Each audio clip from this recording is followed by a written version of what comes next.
What's your favorite scary movie? This is HalloweenTown. They're coming to get you, Barbara. Beetlejuice. You know, it's Halloween. I guess everyone's entitled to one good scare. If all witches were as pretty as you, they'd have a better reputation. Are you flirting with my hologram?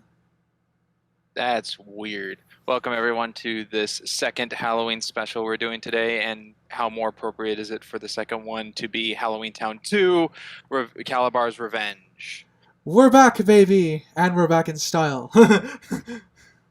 With me That's today the we Halloween have... town. yeah. Hello, everyone. I am a geeky writer. I'm Crazy Maroon. And I'm Sprinks, and unfortunately Sinister was unable to make it today. Could have been something with a ghoul, a goblin, or a witch for that matter. You know the spiel now, hopefully by now, unless this is your first episode. Thank you for joining us. Welcome. If you go on the interwebs and you look up Cheap Seat Critics, like by any handle, if you're going on TikTok or Instagram, you'll find us there. If you go on Twitter, just change that ending to a CRIX. You'll find us there. We got a Facebook page. We're over on YouTube if you want to see the visual side with the PNG tubers and like the slideshow we use.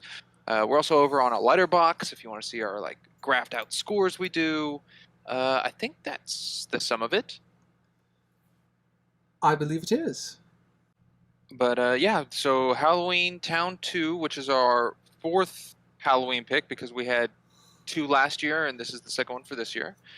Let's start with our history over it. Let's start with the person who probably has the most history here. So, Crimson, if you'd like to start.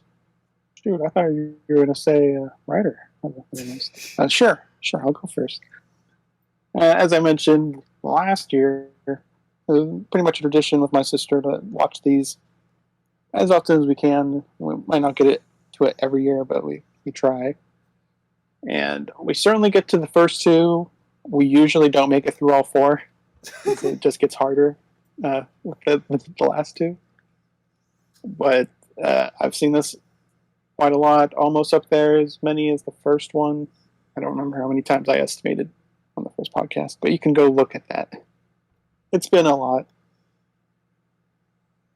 I guess that's just a bit. I don't have much outside of that. Nope, that's it. All right, cool. Well, then, you know what? We'll change it up. We'll go to me. My history with this film is, well, I've seen it before.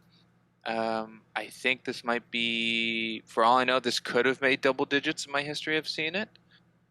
I think I saw it originally on Disney Channel when it was being aired, or just one of the like Octobers on Disney Channel when it was on.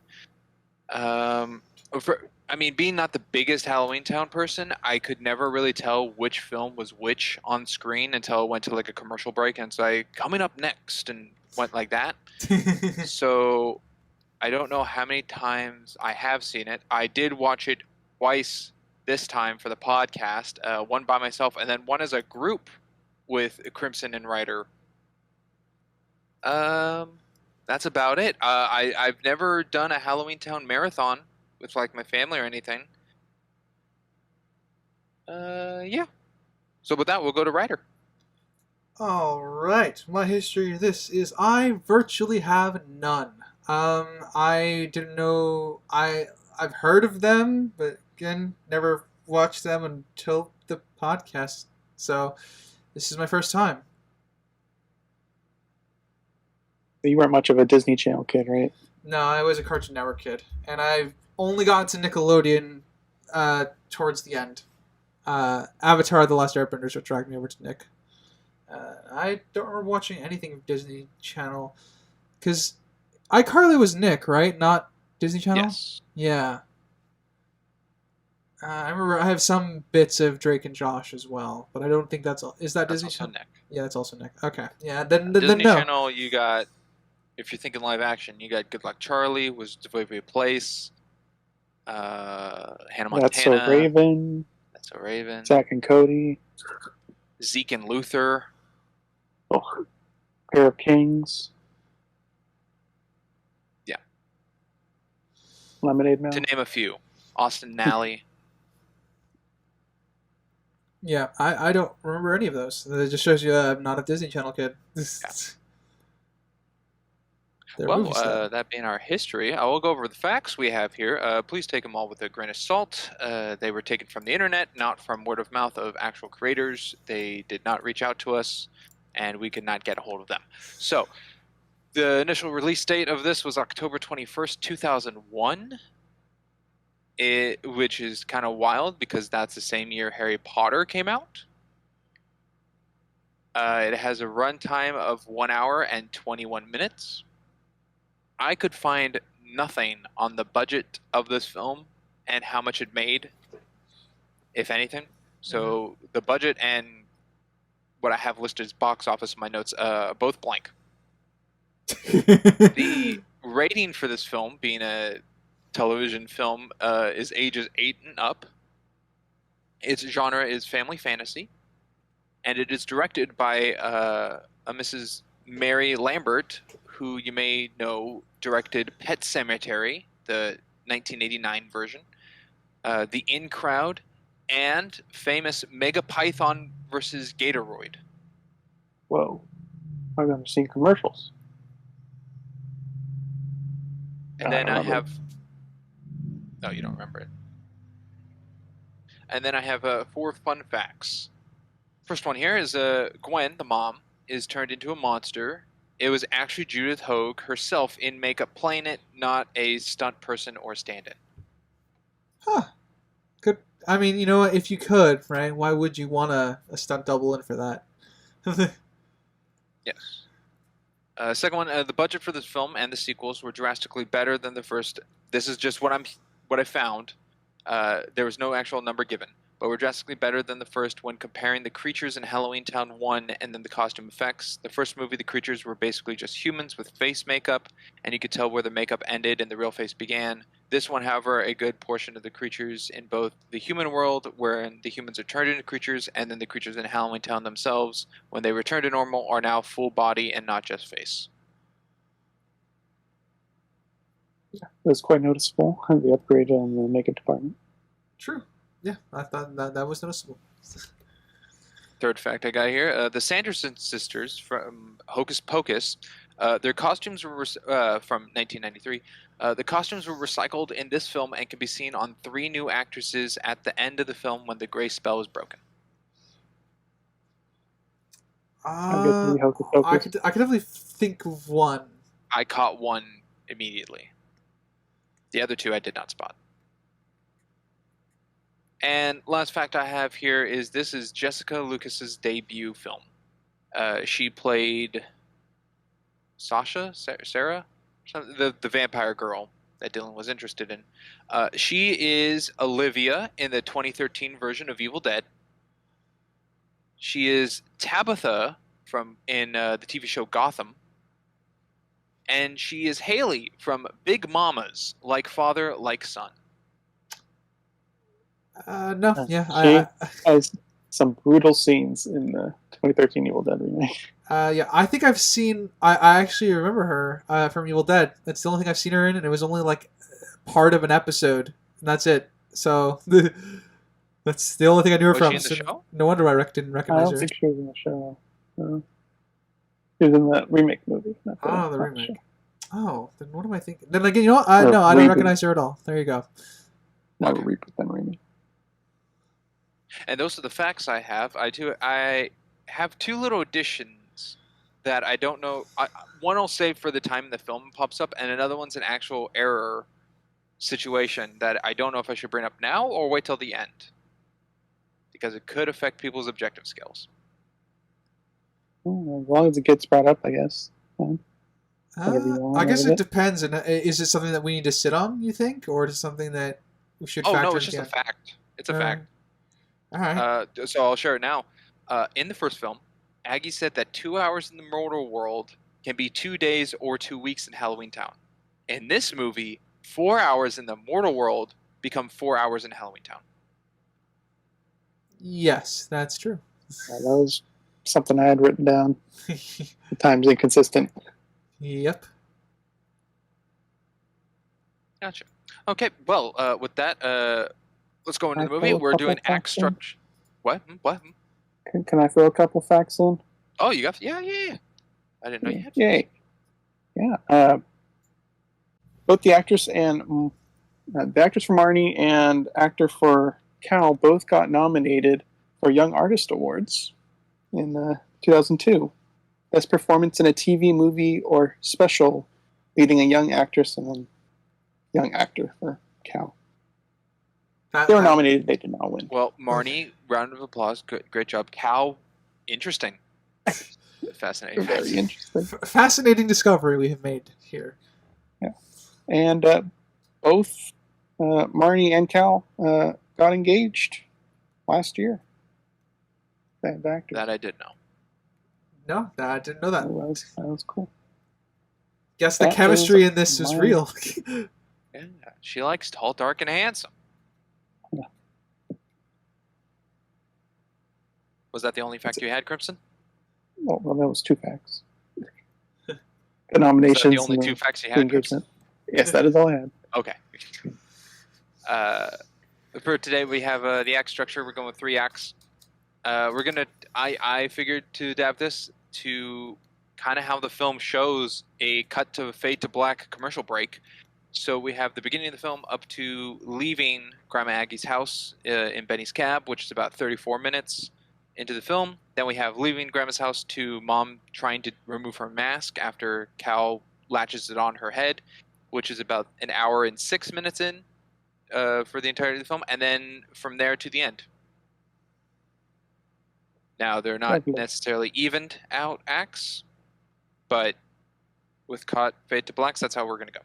And then, of course, inside we can do popcorn structure, but knowing our history, it'll probably just be linear usage. So with that, let us start off with Crimson, why don't we, in Act 1. What? Wow. Okay. Well, as you said, Unless you think that's starting inappropriate. linearly, opening narration with the recap of the first movie. We get established that it's been 2 years since the first movie, which is good on them. I'm glad they planned for that. The visuals that they used with the recap is fine, I suppose. Works. Whether it's enough for a new person, I guess that's up to the new person to decide. I think it works with what they described as a recap. See. Do I have any notes for that? Yeah, no, I think the recap did its job. Yeah. What I remember of it, it did its job. I didn't find it all that confusing. It kind of gave us all the information we needed, and it showed us, like, it reminded us of the hub and buzz of HalloweenTown before everything goes wrong, so. Yeah. And we got to see Cal, the real one, not this faux one. Not his son. Yeah. Half the man his father was. Maybe a little less than half, to be honest with you. But Yeah. Perhaps. What I picked up in this recap that I wrote down is, I don't know if it's used to make it look whimsical or just, off from the real world. There's so many swooping crane Dutch angles throughout the whole town. Yeah. Is Marnie typing this all down on the computer to herself, or is she posting this on a blog? Oh, I thought this was a chat room. It was it's a it was a Google chat room. was a chat room? Okay. Yeah. I didn't write the name of the website, but it was something chat. Google chat. What was she typing the narration? Is that what that was? I think that was the No, she was implication. She was just typing to someone on a chat room. Okay. I didn't read it as her actually writing out the narration, because then I'd have issues with the narration. Because why would she even write about that? I guess that was, I don't know. That's what I thought that she was doing, but I don't have a preference either way, whether she had an open chat window or narrating to the person in the chat window. And we can talk about the weird voice on the computer. This is what computers are like. back in 2001. Designed by Hollywood. Yeah. I mean, I figured chat rooms could do that and mimic a robotic voice of text, but I mean, they speech. can, but it's not as common in 2001. It became a really big thing once the iMac computer introduced itself. The Macintosh, the OG, from Steve Jobs. People lost their shit when they heard a computer talk. I can imagine. It's robotic. It's creepy. Much like the face of Cal coming in through her bedroom wall. Yeah. Really set the tone for the film, right? What a simp. If you But never saw the maybe- first one and saw this, you know exactly what type of movie you're in for. Yeah, just true. from that wall. Exactly, yeah. It's a tone setter for those who are uninitiated, I guess, with the first one. Yeah. And it sounds like all three of us are in agreement that it's the wall moving and not just light upon the wall. Well, Like it's a supposed to projector. be the wall moving. Yeah, it's supposed to be his face coming out of it. kinda Because like of everything else the that cube happens, later. because of everything that happens afterwards, like every time his big fucking face shows up, I assume it's that object making the shape. And since we literally see his face plastered on a cube later, I'm going to imagine that was actually there and that wasn't just for the audience, which makes it really, really weird.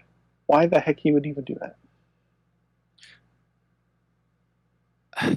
It's It's a Cal's choice. decision to either be in a fireplace or through a wall or brick or whatever versus being there in person like he does when he's in Gort's house and he goes, "Well done, Marty. You know how to break the spell." I don't know. See, that makes the least. The one you just brought up makes the least amount of sense, and we'll get there. But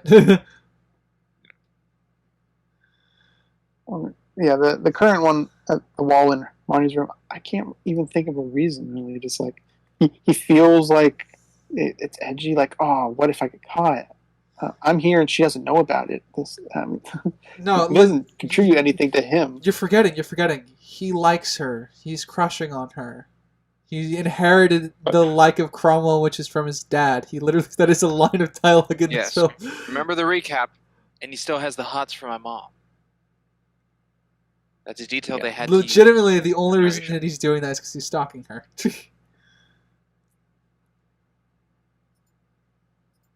And now they're engaged. What a crazy story. Yeah, I did not feel the chemistry between them. So good on them for building that later in life. You know, Do we want to they could- touch on... Sorry. Oh, sorry, go ahead, Ryder. Yeah, I was gonna say they could look on this with fond memories, probably.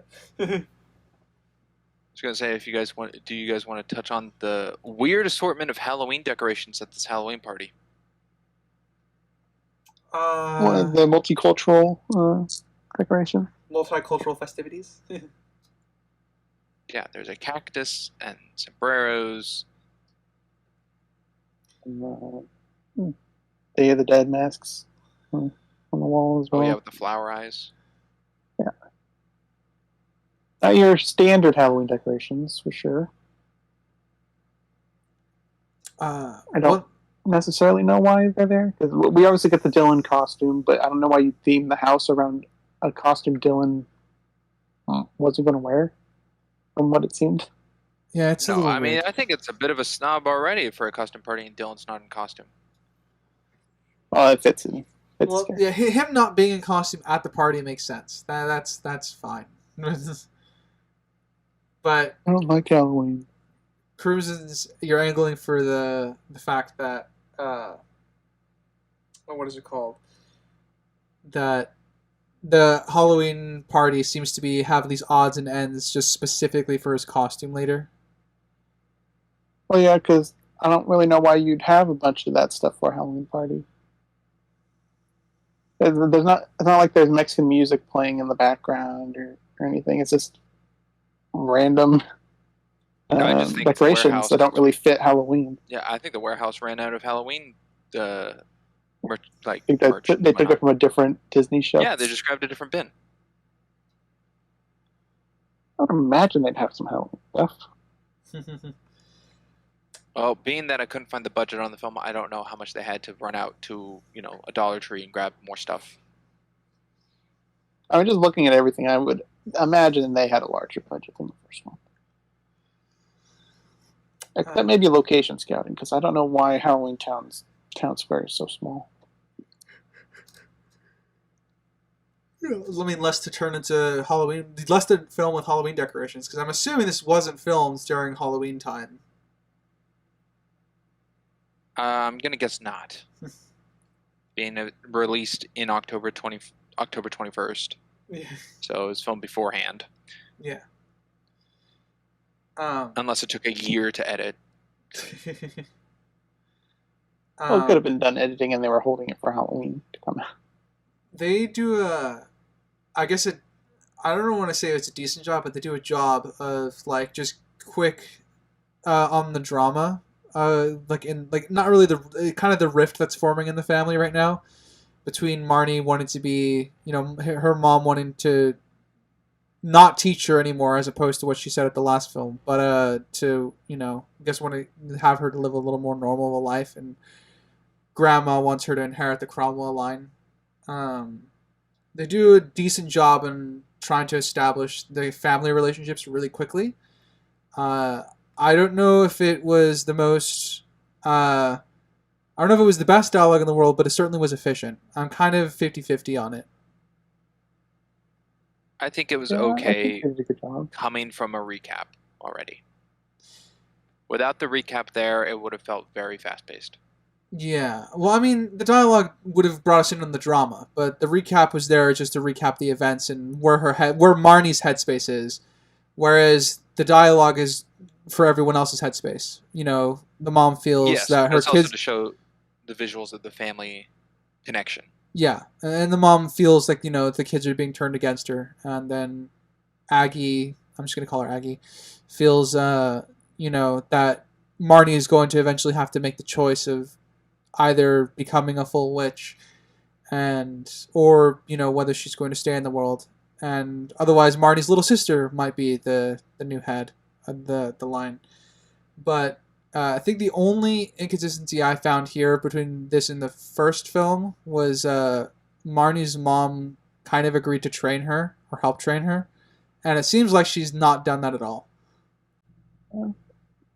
And Aggie doesn't seem to really focus on Sophie that much in this at all.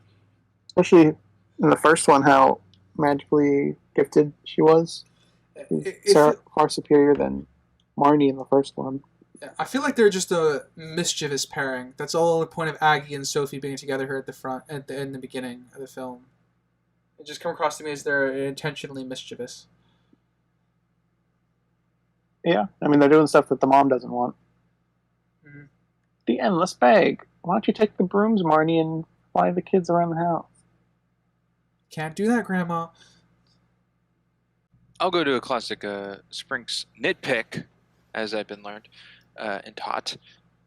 When it goes to Aggie's room, and there's a crystal ball, and she's looking over HalloweenTown in the crystal ball. It's playing the theme music from the crystal ball. What the hell is that?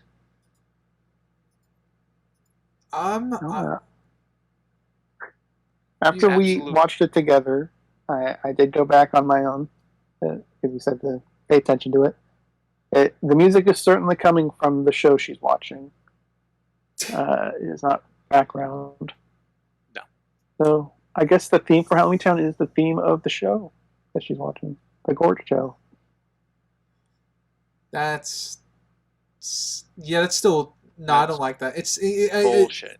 Yeah, you brought it up last night, Sprinks, or when we had our rewatch together. Yeah, when I said, "What is happening here?" Yeah, when we watched it, because it's one of my biggest nitpicks with Solo, the Star Wars story.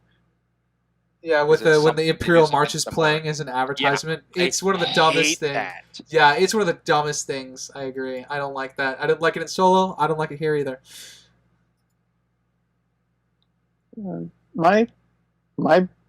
The thing that bugged me more about the crystal ball was that the image adjusted to the view of the audience when it should be facing Aggie the whole time because she's watching the crystal ball. Well, that's magic.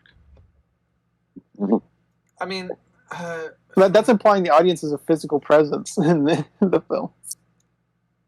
I mean, okay, you know, I have it's a really stupid headcanon that could fix this, but I don't. Obviously, there's nothing in the film to explain this.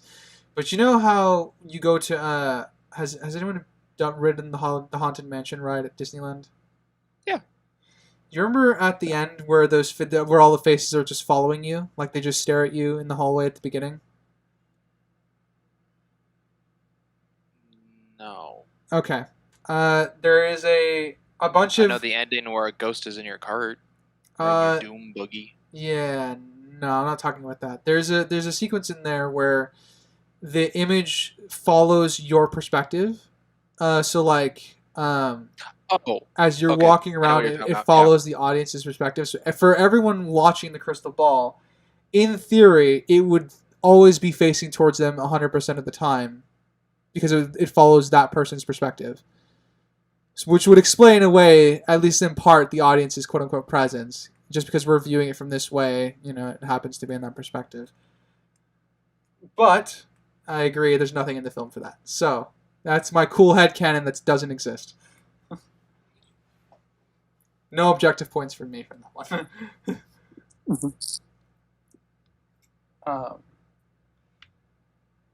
And then just the power of Aggie's crystal ball in of itself, where she can just spy on people. Because the bit with Benny, was that part of the show, or was that her actually watching Benny?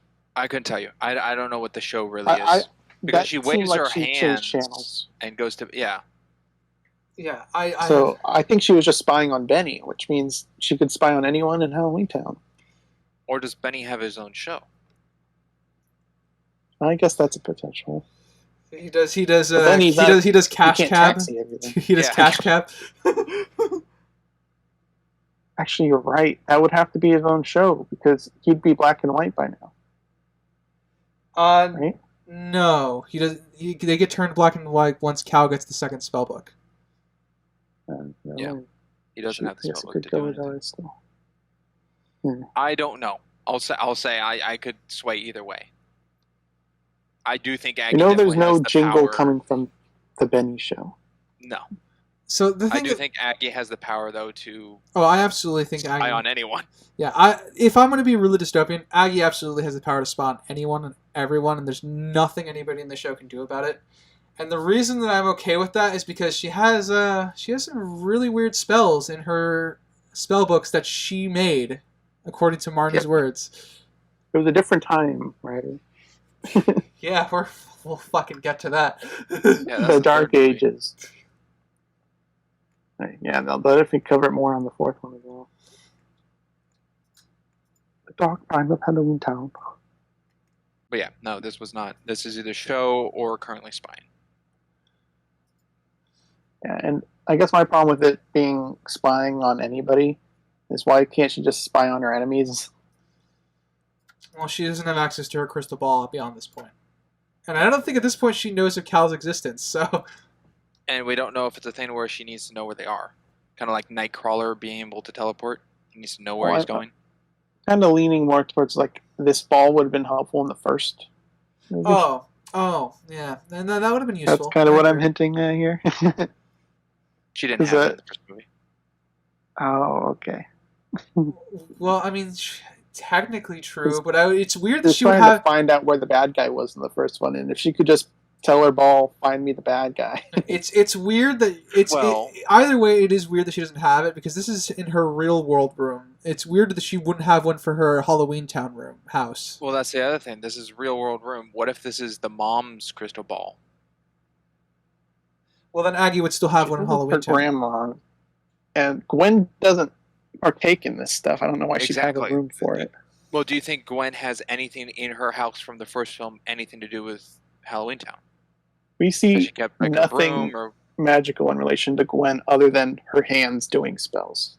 We don't see her with any physical, magical, anything. I'm just trying to think from the first film of Gwen actually being, connected to Halloweentown and everything, that this room that Grandma Aggie's in is like a storage room that had all of Gwen's Halloween stuff. And then now that Aggie's moved in, it's just been converted into a room. So it's like Gwen's all crystal ball is now in Aggie's room and everything. Like, Well, why that could couldn't be- Aggie just make her own room then? Why would she need to use Gwen's? I don't know. Yeah, I'm definitely I leaning don't know. We're towards never told the answer. grandma's because It's Grandma's Yeah. room because they refer to my it as, crystal ball and pulls it out. Yes. Or in the first film, Martin it's like, refers to it, yeah, it's referred to as Grandma's room, so I'm just going with it's and Grandma's the room. decorations are grandma's. There's no line in Yeah. the first movie. It's like, where's Kalabar? And Aggie's like, well, unfortunately, I gave your mom that crystal ball that could have told us, but like we don't know. That'd be some amazing planning. What we do know, however, as I'll move forward here, is when the mom's cutting up lemons to put in the punch, and then it cuts to Marnie and goes back to the lemons. The lemon slices have moved on the cutting board. Whoa, this is some deep stuff. What They have outside forces are changed. controlling the lemons? A good continuity catch. Yeah. I just thought Cal's introduction with his golem father is very weird. Alex was great. It That is works. true. It was Ryder just pointed out lime ice cream as a big error, or not error, but just like a weird situation to a party. yeah. It's definitely an odd thing to bring to a party, especially to a stranger's house. Because when you're going to a stranger's house for the first time, you bring the most generic ice cream you can. You know, the kind that wouldn't necessarily offend everybody. You find lime ice cream offensive? No, but it's still an odd choice to make when you're going to someone's party for the first time. Because you don't know I any, see you don't it as- you don't know anyone's preferences, so you go with the most basic flavors possible. Because you know nobody there. I mean, yes, that is the most In theory. welcoming to all. But I Don't- also see it as this is simply played just for the color green to the first foreshadow of he's a frog. Well, yeah, that's exactly. Yeah, what that is. that's exactly He why even it's says there. it's my favorite color. That was the reason why he brought it. It's my Yeah. favorite color. And Cal immediately starts flirting with Marnie. Because, you know, it's Cal. Yeah, he knows. With what he's doing. amazing acting. Yeah. What, you mean smiling? Just flashing Yeah. a smile and talking? He has such a creep face whenever he's talking. Yeah, some of his ADR is also really bad. He It does is. look like he read the script 2 minutes ago and has now just shot the scene. Yeah, it kind of feels like that. Yeah. Yeah, lots of first take vibes. Also, was it Gwen asks Marnie to give him a tour of the house? Yes. And they literally step into the next room and she goes, "This is it." I think we're supposed to generous read. We're supposed to understand that she took them everywhere else in the house. That cut was a time jump from the kitchen to the hallway. Yeah. Well, It's not too outlandish. You're making it sound like that's insane. it's not too I think outlandish. that's crazy. Yeah, it's not too outlandish. I mean, if we're comparing this to the Changeling had way more setup for it than this. I agree. This one's a bit of a hard cut. However, that's a generous reading of it. Because otherwise it's Pretty standard cutting. yeah, as I was saying, it's standard cutting. Otherwise, it's like I definitely have to see the characters go through the entire house to know that they've gone to the house. You know what I'm saying? I understand why they cut it down to size here. I just think "This is it" should not have been the first line said for a tour. I think when they get to Aggie's room, then say "This is it." Well, she wasn't going to show him that because she's not supposed to. Yeah. Her room Okay, was the maybe- last stop. maybe- her room, then. What you do is you tweak the script here and say, and this is, it's just to make it part of the tour. Yeah. Rather than saying finally here or And whatever. this is the party. So there is some room to do some script tweaking here.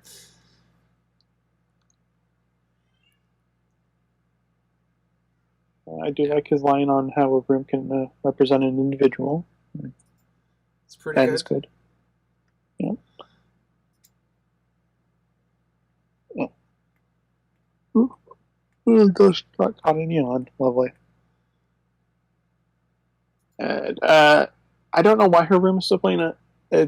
It would be Gwen probably, but if I'm sure she has interest in other stuff than just a plain boring room. Well, it's not that plain and boring. It's simplified and minimalistic, but Right. It doesn't scream teenage girl room. It's pretty dumbed down for a teenage girl room.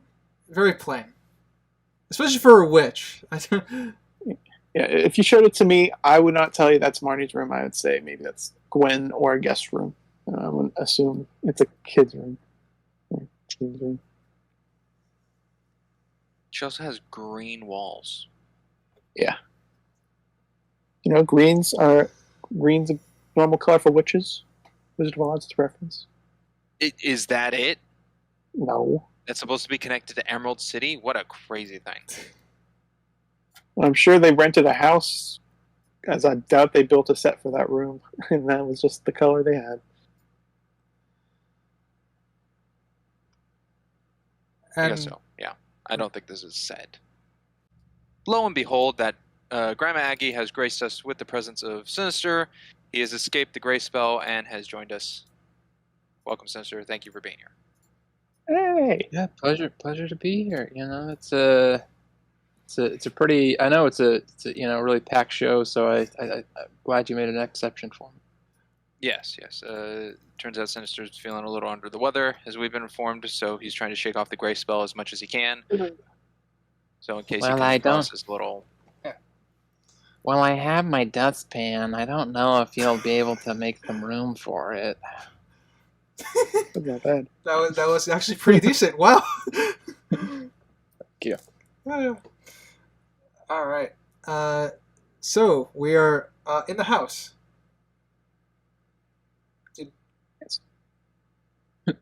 You're inside of a house. Does Cal call Marnie smooth? Like smooth what move? part? No, I don't think so. In this, I know she's. Okay. I know Cal's got a point though when he says like, "Oh, this doesn't look like your room at all."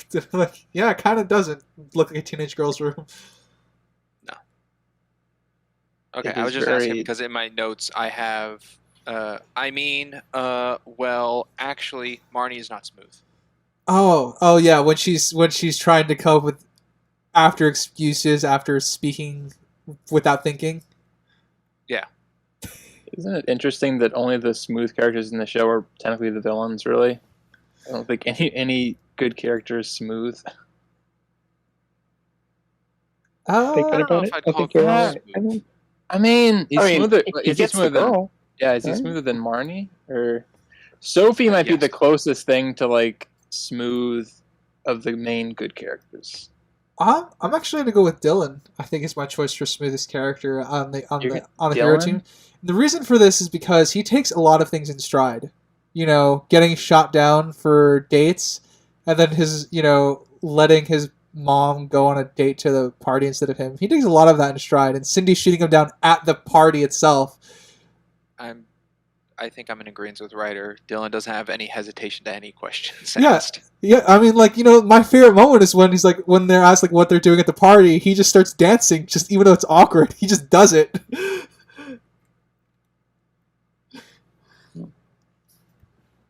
I never pictured him as smooth. Gonna reevaluate your character assessment. Well, Well, I don't know. I think we just have different definitions of what a smooth character is. Yeah, like I He's feel like just like the ocean under the moon.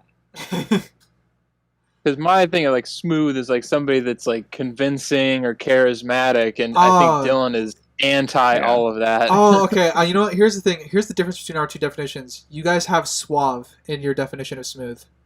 Yeah, baby. Yes. Yeah, remove the Riz. You got smooth. Okay, that's getting What'd bleeped. you just say? That is getting bleeped, taken out. Will not have that on here. Watch your mouth, Springs.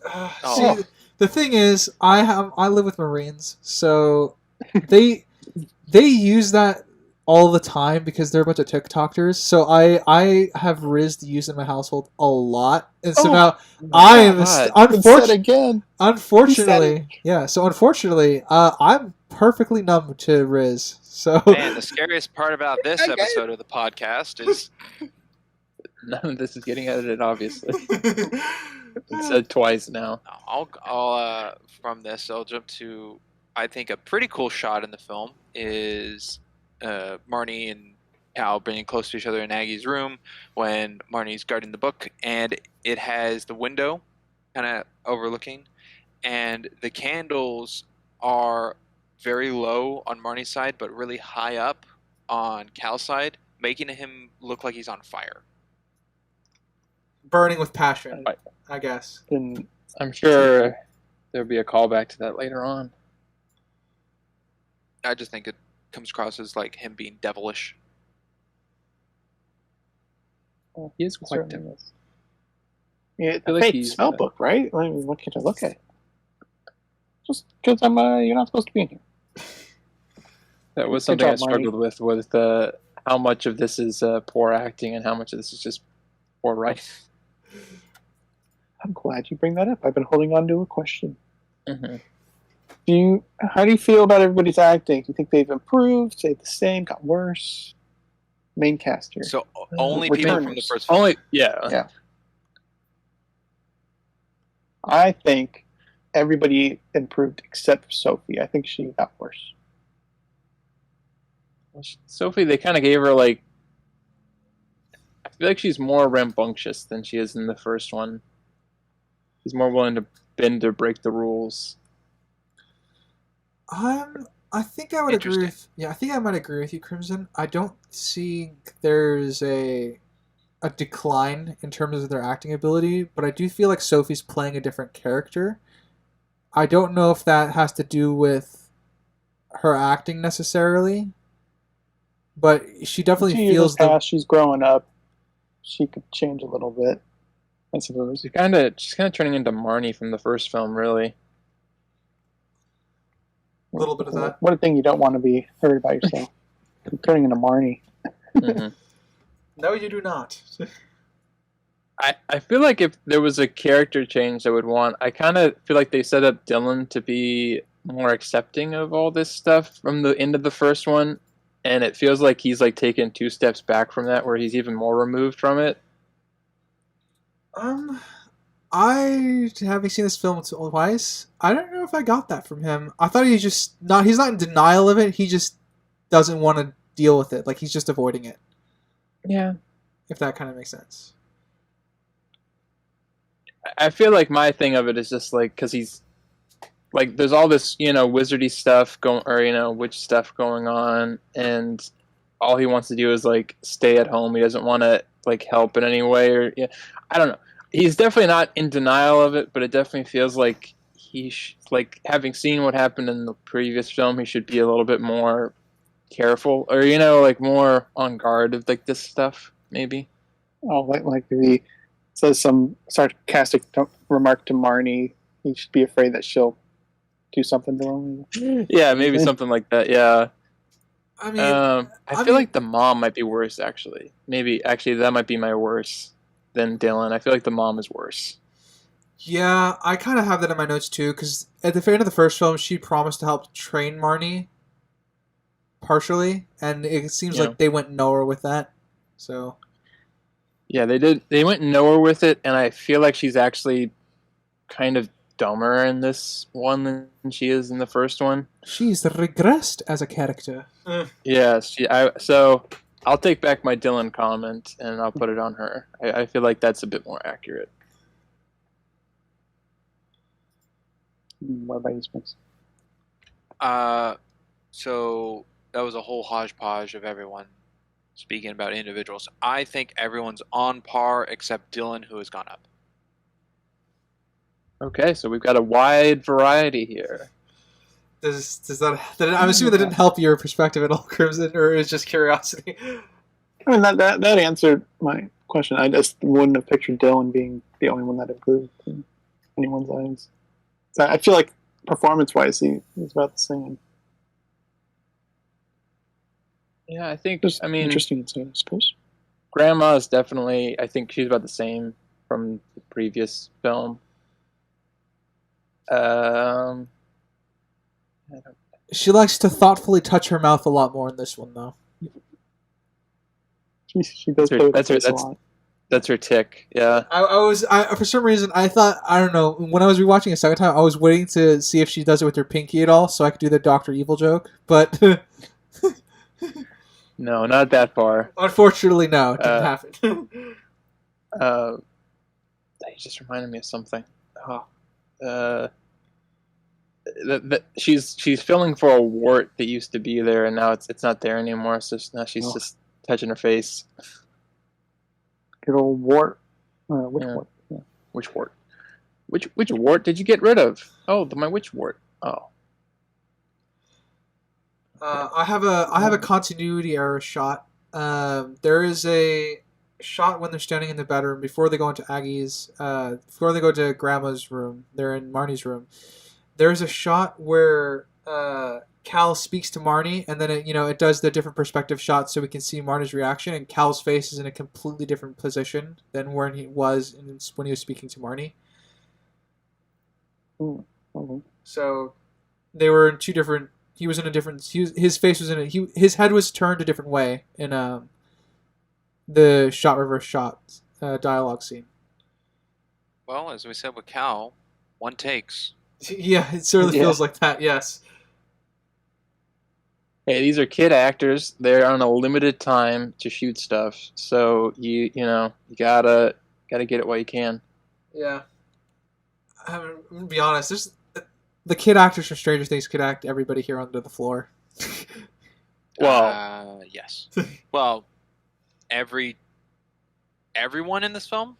At least all the kids. Okay. I'm like, I think Debbie Reynolds might have something up. You'd be right. No, Debbie Reynolds is. You know what? Big surprise in HalloweenTown High. They bring in Carrie Fisher, and Carrie Fisher just knocks it out of the park. Not a shred of untruth in that statement whatsoever. I don't remember that whatsoever. And not a shred of untruth. Because I brought up Stranger Things, this just reminded me, because I forgot to tell you guys. I went to Disneyland not too long ago. David Harbour has a cameo in one of the Star Wars rides. I didn't recognize it until he came up. He's probably going to be in a Mandalorian season then. No, he's an X-wing pilot in Star Tours. That's cool. I never, because Star Tours got revamped, and I've only been on it a few times. I just didn't recognize him the first time I was on that particular. Oh, I Star thought he was Tours. in a movie. Okay. No, he's not in Star Wars itself. He's in Star Tours, the ride at Disneyland. But technically, because everything Disney does is canon now, he is in Star Wars. I'm legit. I'm waiting for Star Tours to be a reality in Disney.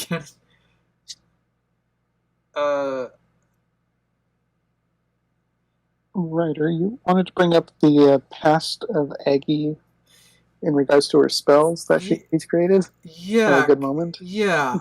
So here's the thing. We're told by Marnie in this scene that all of these spells in Aggie's books are spells that she's created. They are her spell books. And we know that you don't witches create their own spell books. Like they make their own spells and stuff like that. So I have some questions about Grandma's morality going forward in this film. What's about to happen? Yeah. The black and white spell. She created The gray that. spell. Yeah, the gray spell. It's an interesting thing because it feels like you can kind of, I don't know if I'll use this correctly, but like you can like co-op spells or co-op spells like where you can like kind of bend it or something. So maybe there was something where you had that and then somebody else could change it in some way. You know what I mean? So maybe she had like some. If she didn't recognize it. Oh. She knew what the spell was because she's like, oh yeah, it's in her book. Well, she talks about later on that she made a spell that turned like mortals into monsters. Yeah. But that one she explains away. Well, she tries to explain away as like it was from a different time when we were constantly warring with each other, that sort of thing. So I guess she does have a much darker history than we are shown in the first two movies here. I can tell you that never comes up ever again. Yeah, it's weird that like I like see that spell against mortals kind of makes sense from her perspective, but why would she do it to HalloweenTown, her home? It might not be specifically.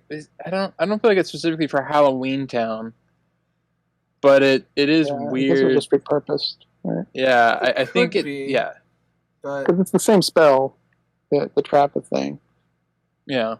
You just point at whatever you want to turn gray, or in some situations, that's not how that works. And we'll cover that. I'm Marnie. It's getting me. Marnie, it wore off. It's magic. That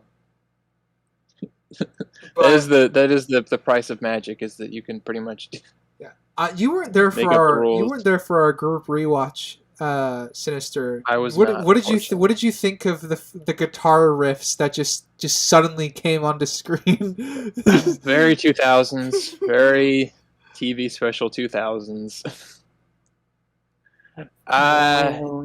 Yeah, because there's like a bunch of guitar riff stuff, and especially Disney stuff is like rife with it. But Nickelodeon also did the same thing in the 90s and 2000s. So it was a choice.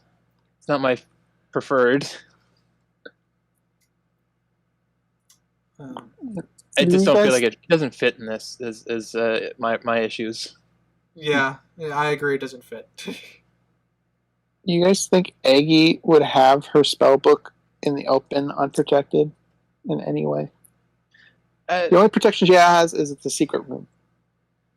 I feel like there might be something where, as long as there's like a Cromwell who's using or like involved, it might not set off something. But because I feel like there would be like. Obviously, like a normal wizard or warlock or whatever couldn't. Well, I mean, that's just activate it. Maybe. If that's the case, that kind of helps because in theory, the other skill book Kyle's in possession of is something he spent 50 years trying to understand or whatever. His dad tried to spend 50 years of trying to understand.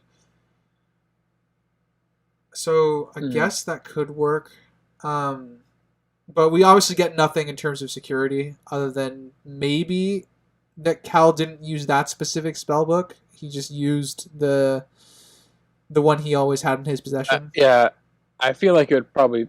I mean, they don't out and out say it, which I feel like they could, but that as long as he has technically, because I feel like there should have been a thing where like ownership. So by him or his father like buying the book 50 years ago, it became his property, so he can now use it, whereas before it was the Cromwell's, so it might have had like a breach spell or something on it, like wands in Harry Potter. They change loyalties.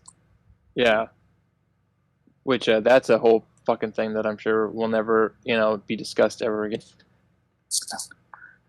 But so I'm fine with I feel like the security of it makes enough sense. I would have preferred they maybe made more of a comment on it. Yeah, throwaway.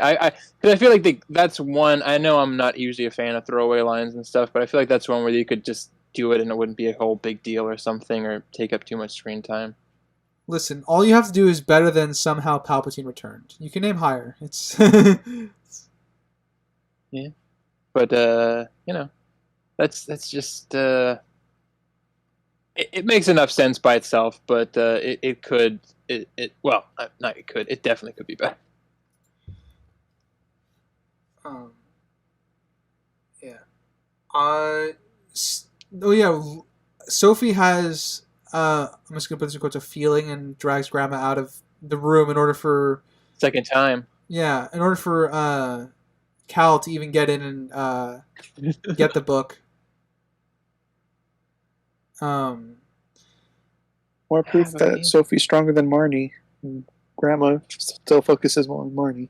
Yeah. Sprinks, I don't remember because you've seen most of the HalloweenTown movies. Is Sophie in like the future? Is it the same person in the future ones, or does she kind of disappear like the actress from Marnie? That's a great question to ask me because I have no memory of that whatsoever. I don't know. Okay.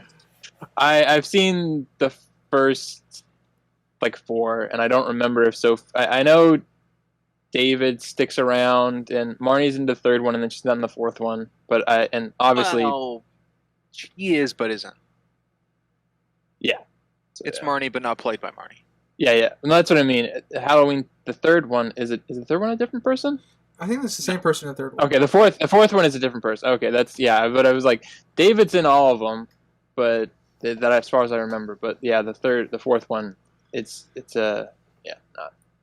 But I can't remember if I think they kind of phase out Sophie if I remember correctly. Sophie's not in the last one.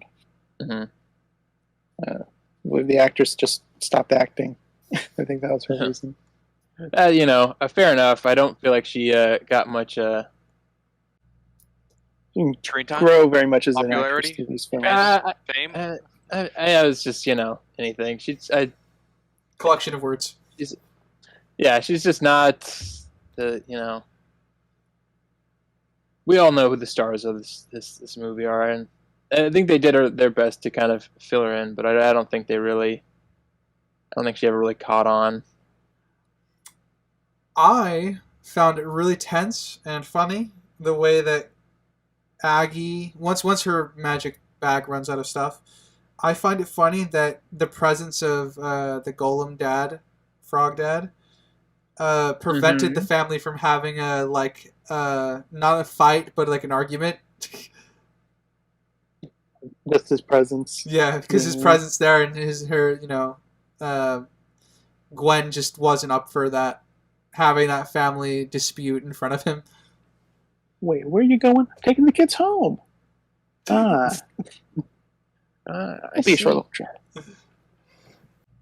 I have reason to believe this is no longer a Halloween party.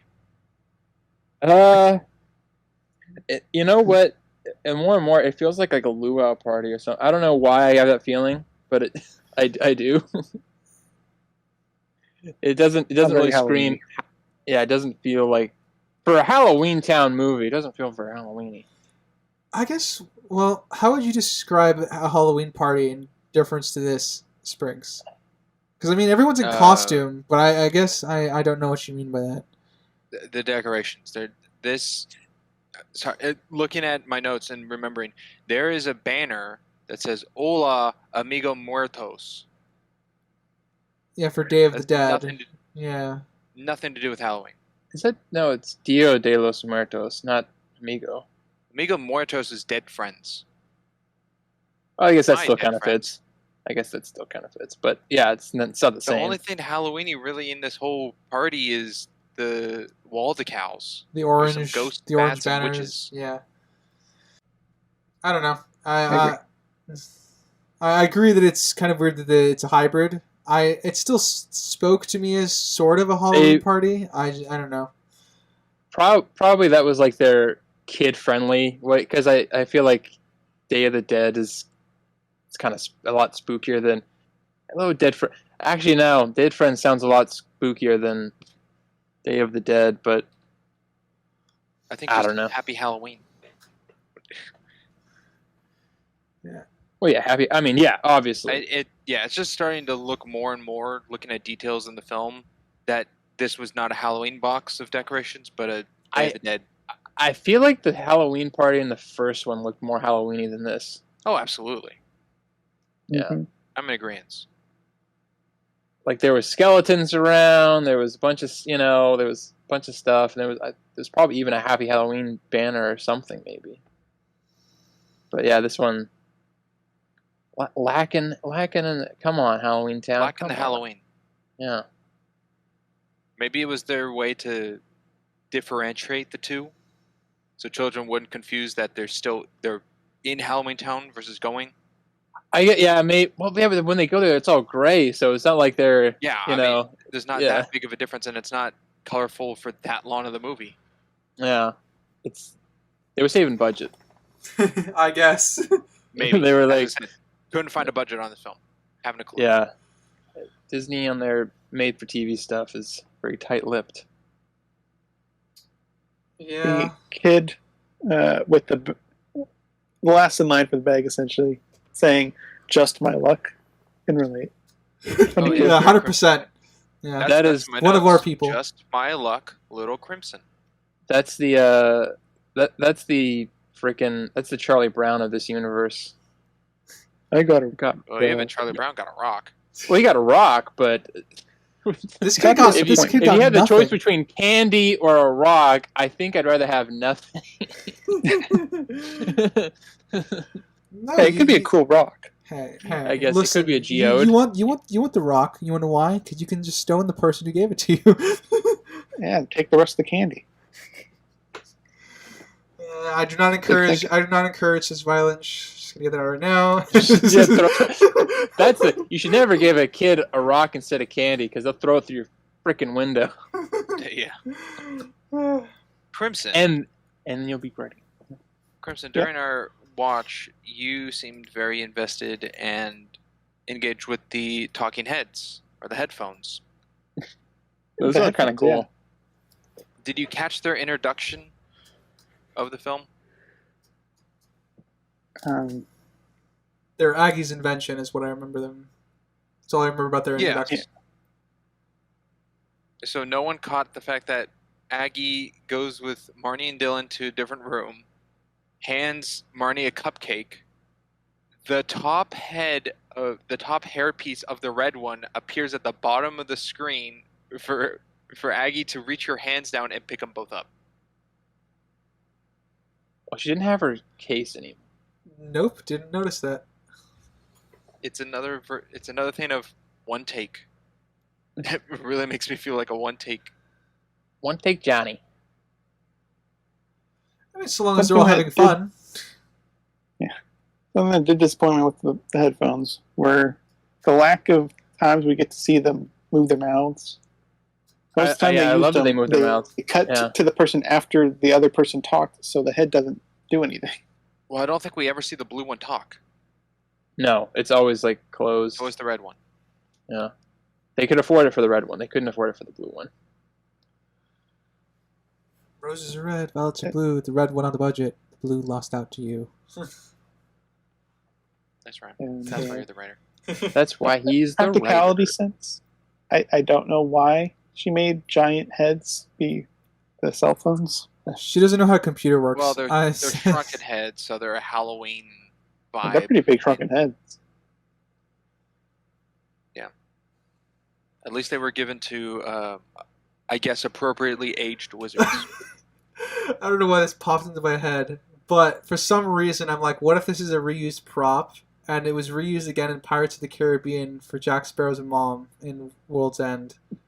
Okay, no. I don't think so, but How's mom doing? I don't think so either, but I don't know why. It just to me, my head was funny. It's a reused prop from this. I think Disney just has a weird fixation on shrunken heads. That would be. It's definitely not, but that would be amazing if they were the same like model or like reused prop. now, right after this head part, it cuts to Hal in shadows with tree branches draped across his face as a transitional usage. Everyone remember that wonderful scene? Yes, I do. Yes, Or that kind of wonderful flashes scene. lights, making the branches look like lightning. Everyone's Yes. kind of smirking and stuff like that. I like that effect, but it's. I think you're gonna bring up something where I won't like it now. Yeah. I see it much like the mirror in Evil Dead, where it's a scene that's not Okay, needed. you're all. already swiping at the fences. Okay, Or it's alright. not needed at all. It's just in there because someone thought it looked cool. Okay. It doesn't really detract or eat up time. It's like a second. The thing about the Evil Dead, right? Okay, sorry, just make sure I said the name right. Well, it's actually Book of the Dead, but you could go on. Evil Dead with the mirror. That one does eat up time. This one does not. I will admit, I'll throw in a little thing here. I feel like it is a weird thing because it's weird that because he's already kind of putting himself in as like a villain with this thing, which is odd. I mean, At this point, we've had two evil guy sound cues. Yeah. When he hands the rose and when he grabs the book. I think I like the effect enough where I don't care. But I will admit, I think Sprinks does have something of a point on this. I think it bothers me more because we've seen him enter HalloweenTown because he left the party and then like thunder and lightning went into the portal. And then when Marnie and Grandma Aggie are like, oh, let's go visit HalloweenTown, and it cuts to his face, there is no talk about him. There is nothing of him. It just appears as a transitional use for them to get outside. Yeah, I think it should have been Marnie being like, oh, I can only go for, an hour because I have a date with a boy to go to a dance. Every teenager's problem. Because he said he'd pick her up in an hour. No. But that's never discussed to Grandma Aggie. They're just like, oh, we'll go to HalloweenTown, and then it cuts to Cal. Admittedly, I thought that the choice to show Cal here was the fact he was listening in on their conversation again. Well, because when he's smirking in that scene, he's like, "Okay, everything's going according to plan." Okay, I didn't see that at all. That's how I took it when I first watched it. Maybe I'm getting lost on what scene we're at now. When they go to the bus and then the bus isn't there. It is about 16:55 in the movie. I don't have it up. Okay, well, cool. Any of you listening, if you want to pull up 16:55 in the film. Yeah, I know what scene you're talking about, Sprinks. It was because the reason I took it as it being him listening in is because he already went to HalloweenTown. He came out and now he's just kind of waiting for them to fall into his trap. And yes, but did he even know they were going to go visit HalloweenTown? Well, yes, that's the point. He knew, kind of wanted them to. That's the point of him cutting off Aggie's bag and stuff like that. That's part of his plan. He wants to trap them there. Okay. That's why I took it as he wants him to go. That's why I took it as him listening in on the conversation and him smirking, because he knows everything's going according to plan at that point. Well, I think because of the dance with Marnie, it's more of a trap for Aggie than Marnie. There's a possibility that Marnie wouldn't have even gone. Well, yeah, but my point still stands. That's a possibility. Yes. His goal is definitely to get Aggie there. Yes. Okay. Yeah. Is it just me, or is this plan overly convoluted? Of shutting off her magic? No, I mean, okay, so so they go to HalloweenTown or whatever, and that's part of it, so he can get them trapped there. But then they get trapped there, but then he traps them in a different house, and then they have time travel, and then he traps them in that time. It just seems like it doesn't really. Yeah, I don't understand how. Sorry, yeah. You finish it first. No, I'm not saying it's bad, but I feel like it's a little too much of trying to think of a good way to phrase it. It's like a hat on a hat almost. Okay, if they're trapped in one area, why do they need to get trapped in another area? And why do they have to get trapped? Yeah. Piling complexity on complexity. Yeah. It's a Houdini trick. Yeah. Too bad he didn't have Kalabar's spell book to learn that paralyzing spell. I know. That took out Aggie instantly. Would have been very useful. Yeah, I agree. I think the first plan to trap them in HalloweenTown is fine. I don't understand why they got locked into Gord's house. That didn't make much sense to me. And then I'm not going to even touch the time travel bit until we get there. Yeah. So yeah, that's a whole other thing. That's a time rewinder moment. That's a time forwarder. What are you talking about? No, but what did they call it? The time. in Harry Timeline. Potter with the time. No, the Oh, Harry Time Potter Turner. Time Turner. time turner. That's what I was trying to time turner situation. All laws have been broken by magic. To go where we left off, though, something I see very odd is that it's Halloween night and there's not a single kid trick or treating. Yep. Well, there's a party at the high school. Still weird. The party at the high school. What and time the is it at this point? Day of the Dead. It's got to be like 9. Well, it closes at 12, and when they first go in, it's 6 hours. So it's I'm Yeah, going I off wrote of what they say. In this movie, 4 hours in the mortal world became 4 hours in HalloweenTown. So they probably left at 8 because the countdown to the party was to midnight. Was it? Well, yeah, if it was 8, then yeah, there'd be plenty of kids out right now. But the portal said 6 hours, so that would have been they left at 6. Did it say 6 hours? I thought it said 4. I'm pretty sure it said 6 hours. When They they might have- left, they you might have- know? Someone has it up. I'll look at. Pretty sure it said 6. It might have been one of those things where it said 4 and then it said 6 or I don't know. on a like a clock. You saw. Okay, it says 4. Never mind, it's 4. It's the way the 4 looks. It looks almost like a 6. Okay, never mind. So yeah, 8 o'clock is right. I haven't Yeah, been. I haven't been. There Sorry. would certainly be kids. Yeah, there would be kids. There would be kids. I find this funny, but my notes talk about Cal just handing Marnie ice cream after offering to eat ice cream with her and just walking out and not giving her a rose. I took the dad handing Cal ice cream for him then to give it to Marnie. I saw that as a sign as there's something in the ice cream. What? That's what my thought was because Cal isn't There- eating any. There could have been. Yeah, but- it never. Yeah, that but wasn't a that thing. never turns into a thing. That could have turned into a thing, but no. Okay, so you're saying that's what you saw viewing, but not what you think now. No. Nothing Okay. happened. While viewing it, I went. Could "You be didn't eat the something. ice cream But for a you're reason. saying that was something that happened. I brought it.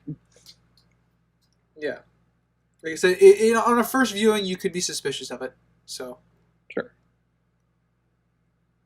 Oh no! Wait, no, you wouldn't be suspicious of it because Cal is a good person. No, that could be Nothing's something wrong. like Cal's like, all the children will be monsters too. Why? They're, it only affects adults. Well, I put the potion in the ice cream, and then it's like, oh no, the ice cream. It's like that could be something.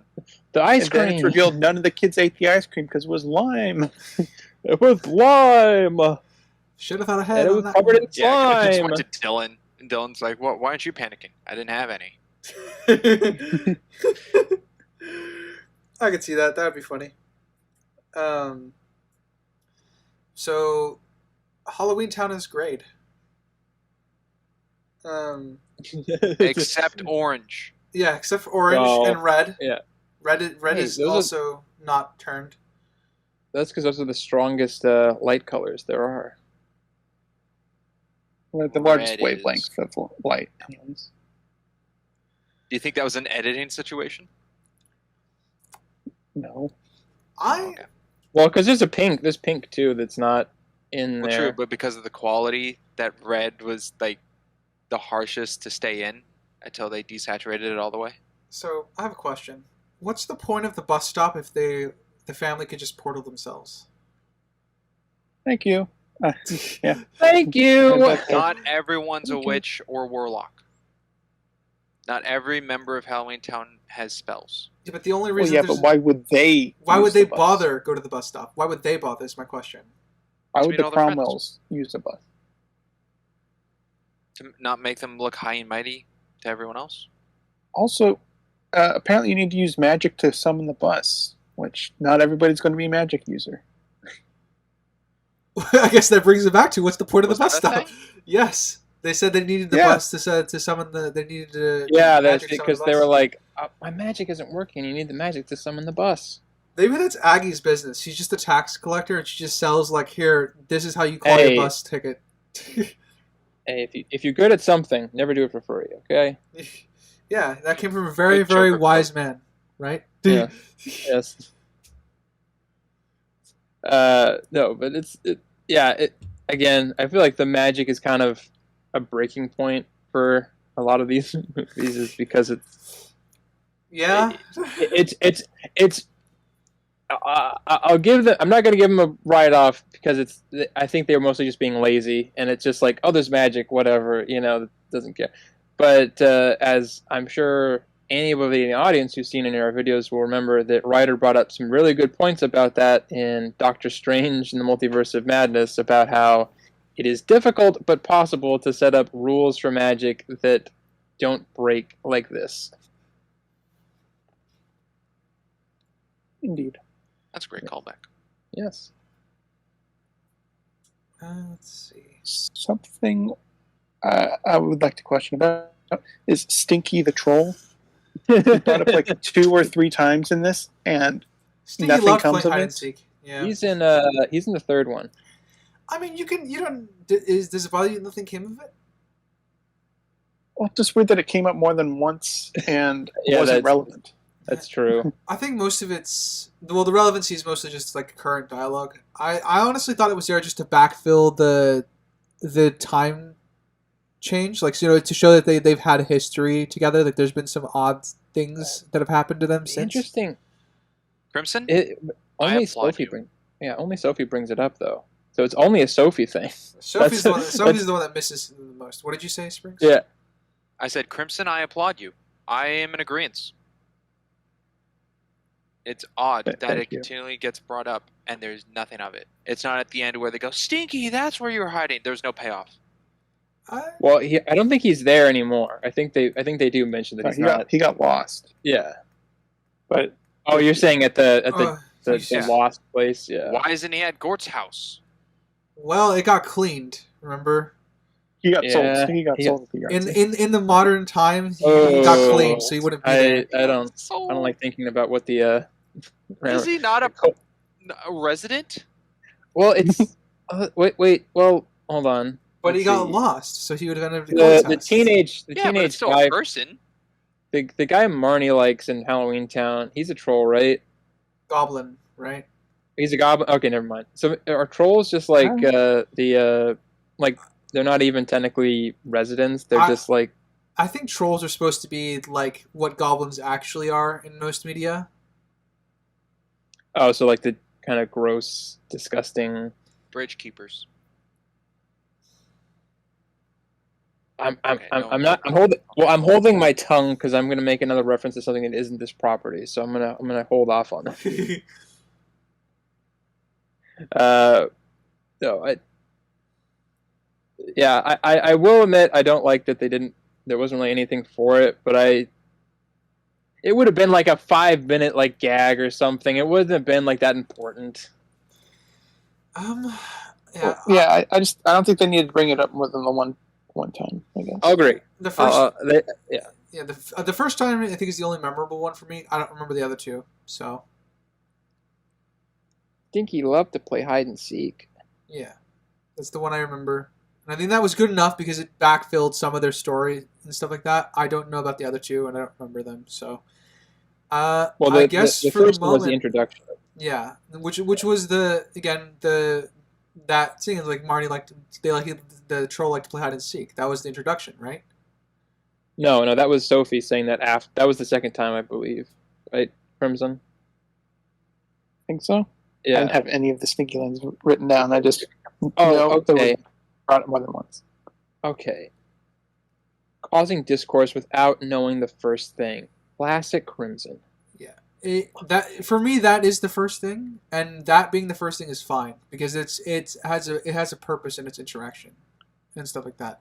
Yeah. And again, it shows that they had a history off screen, which I'm fine with. But if it's brought up as many times as you guys say, I'm probably on Crimson and Spring's team.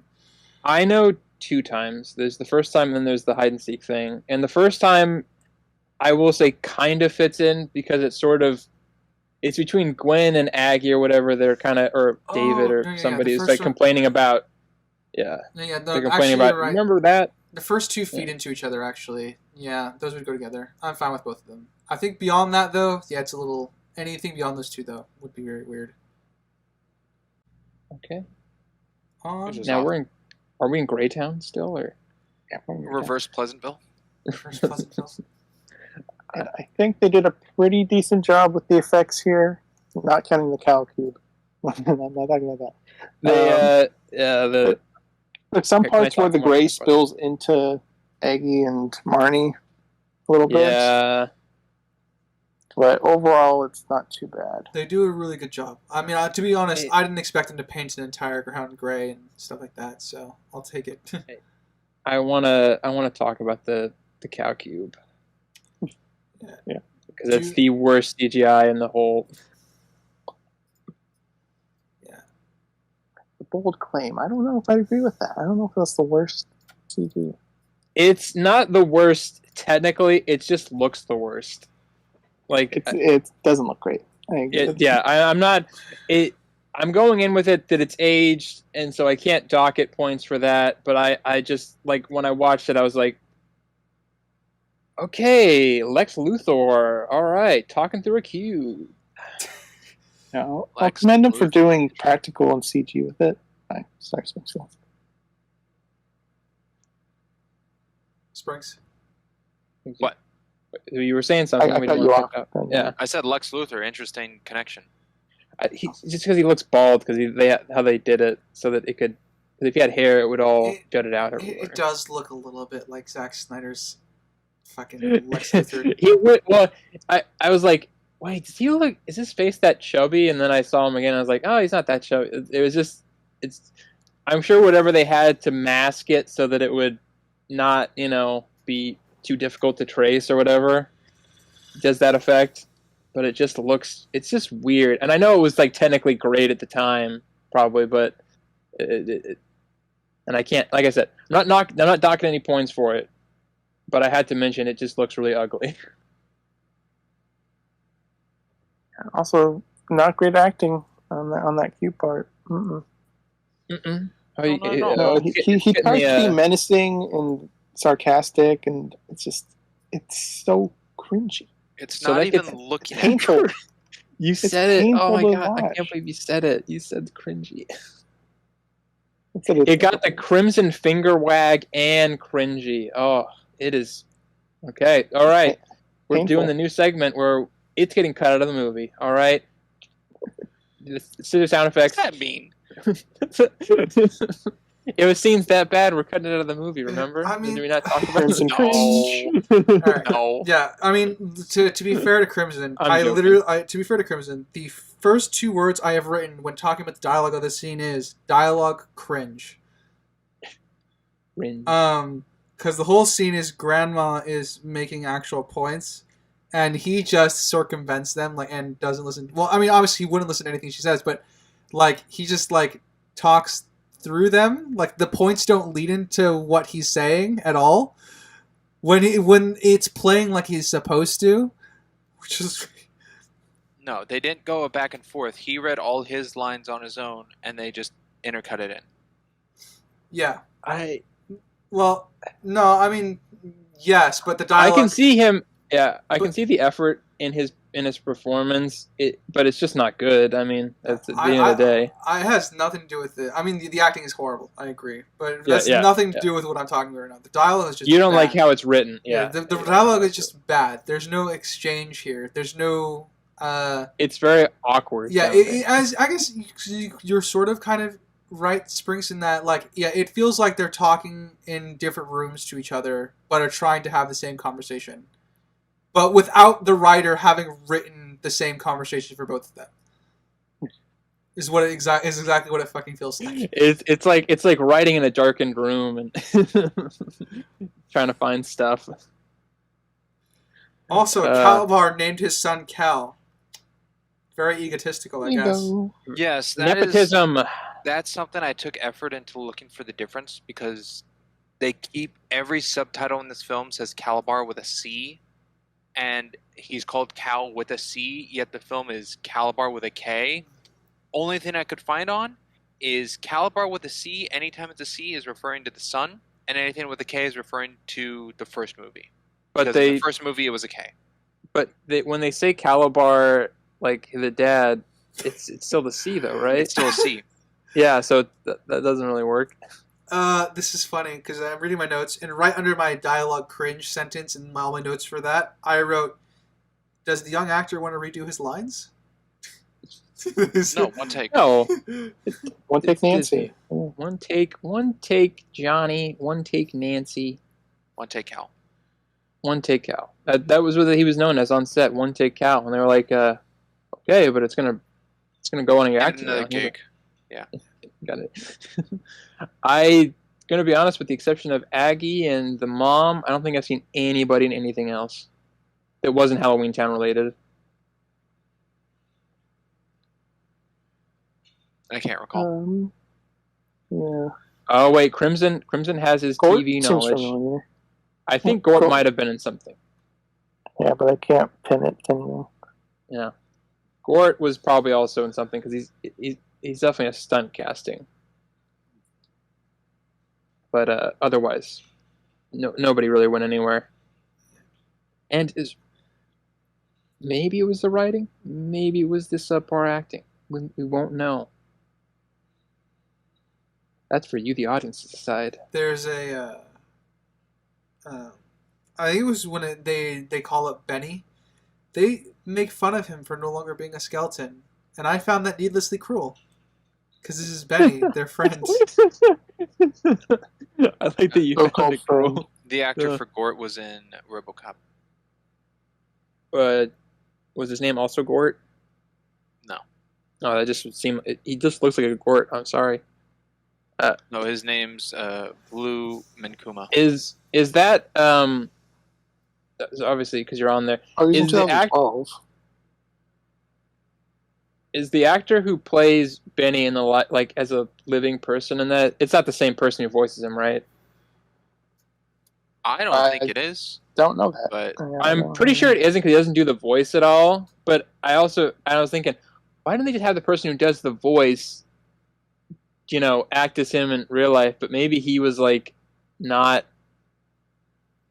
didn't fit, like, because I feel like they're trying to do like, oh, he's a skeleton, so if he's a person, he'd still be skinny because he'd have to take up about the same amount of mass or whatever. But Yeah. I just I thought it was weird that they were just being needlessly cruel to Benny in that scene. I mean, like, they're supposed to love these people, so. all right. So to answer your question there, the Benny in this film, both skeleton and human, same person. Benny in the first film, different person. Why did he not do the voice? It doesn't make any sense. He's doing Because like he's a the boring version. Boring human. But you still have an Boring accent. version does the voice of Benny in this version, which I think is one line. But anything that cuts to Benny in the old one, which I don't think he says anything. Yeah. The guy who plays him in the first movie is a different person. Okay. I stand by what I said, though. Something that was annoying me of Cal in the brick or whatever is how asymmetrical his nostrils are. That's just rude. I didn't like it. It's very. You just don't like his face, huh? I mean, Yes, that's what he's saying. And Humpty Dumpty looking thing, sure. Yeah, I don't His like nostrils the look of are not symmetrical. That makes him ugly. this. A Ugly. little. Now you're being right. needless- One side goes in, one side goes out. See, now you're being needlessly cruel to Benny. That has nothing to do with this movie. I'm not being cruel to Benny at all.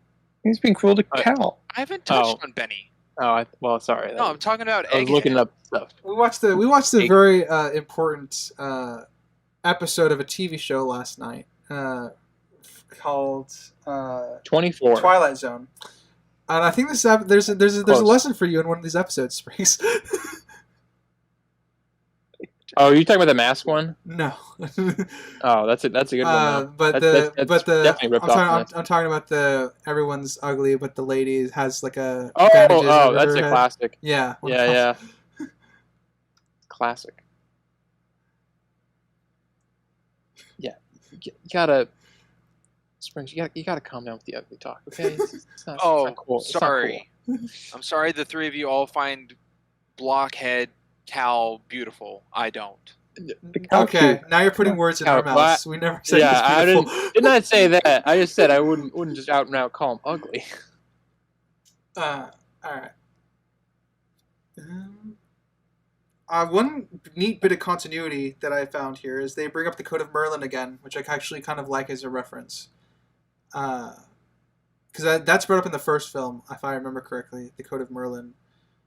Or the Articles of Merlin, or whatever they refer to it in the first film.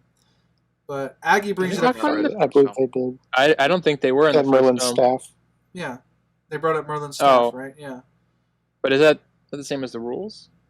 I think I just I feel like the Code of Merlin is like the first time I'm hearing this in this movie. It might be the first time we're hearing of this film. I do like the continuity, though, that there's still like a Welsh mythology aspect to all of this, because they talk about, can't read Welsh later on. So I like that they're kind of keeping the magic language in, like, everything that's about magical about the Cromwells is related to the Merlin line, which is a neat bit of continuity that I did not expect them to keep. So...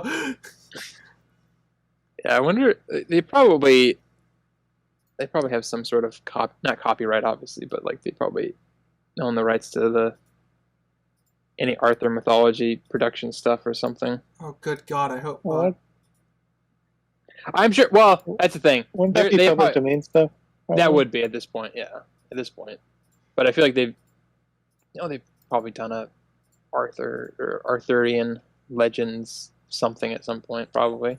I know Netflix did a King Arthur show not too long ago where King Arthur.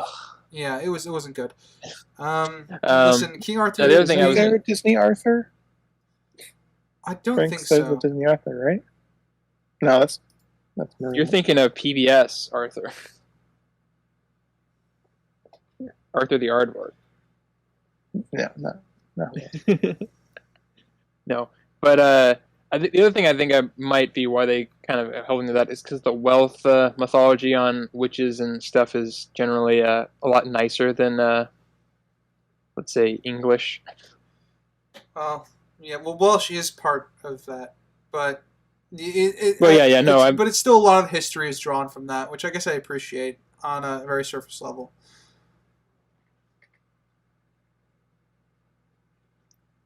Anywho, the whole sped up thing, I totally forgot about until I rewatched this, and I was like, I don't know if I like this.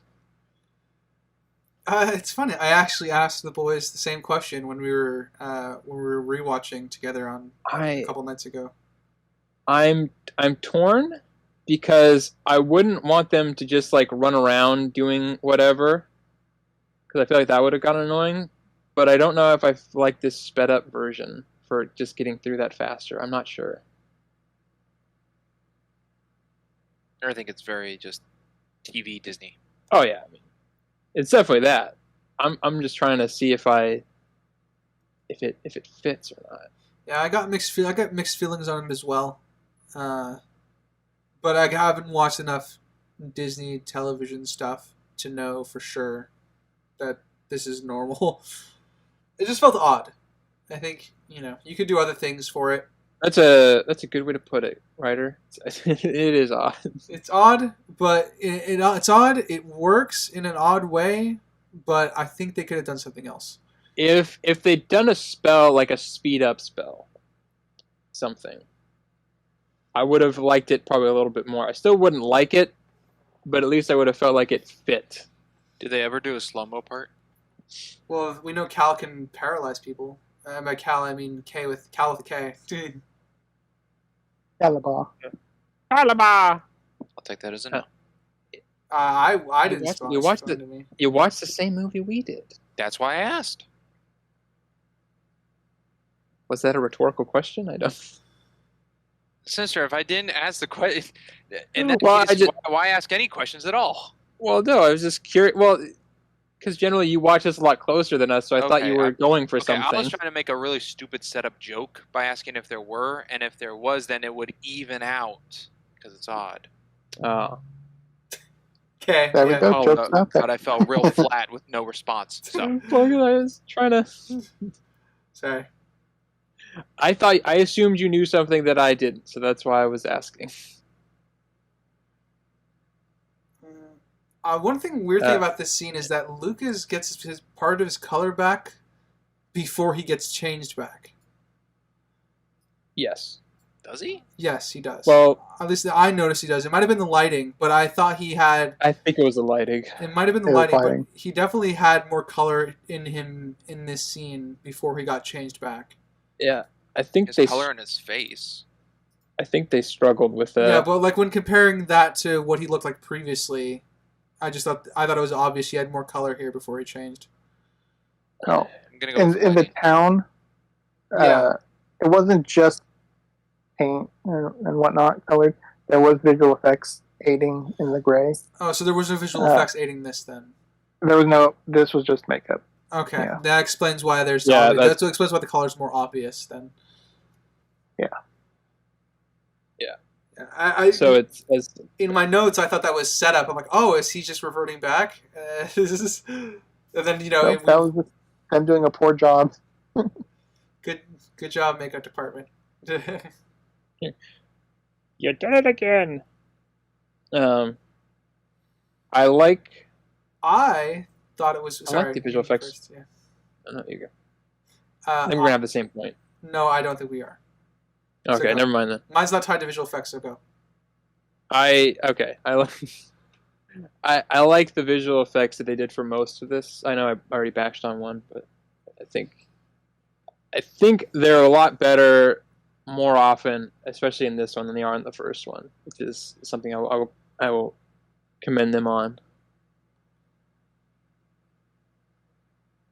Alright, yeah. And I'm done. Yeah, my thing is, I thought it was weird they only searched one room of the house. Yeah.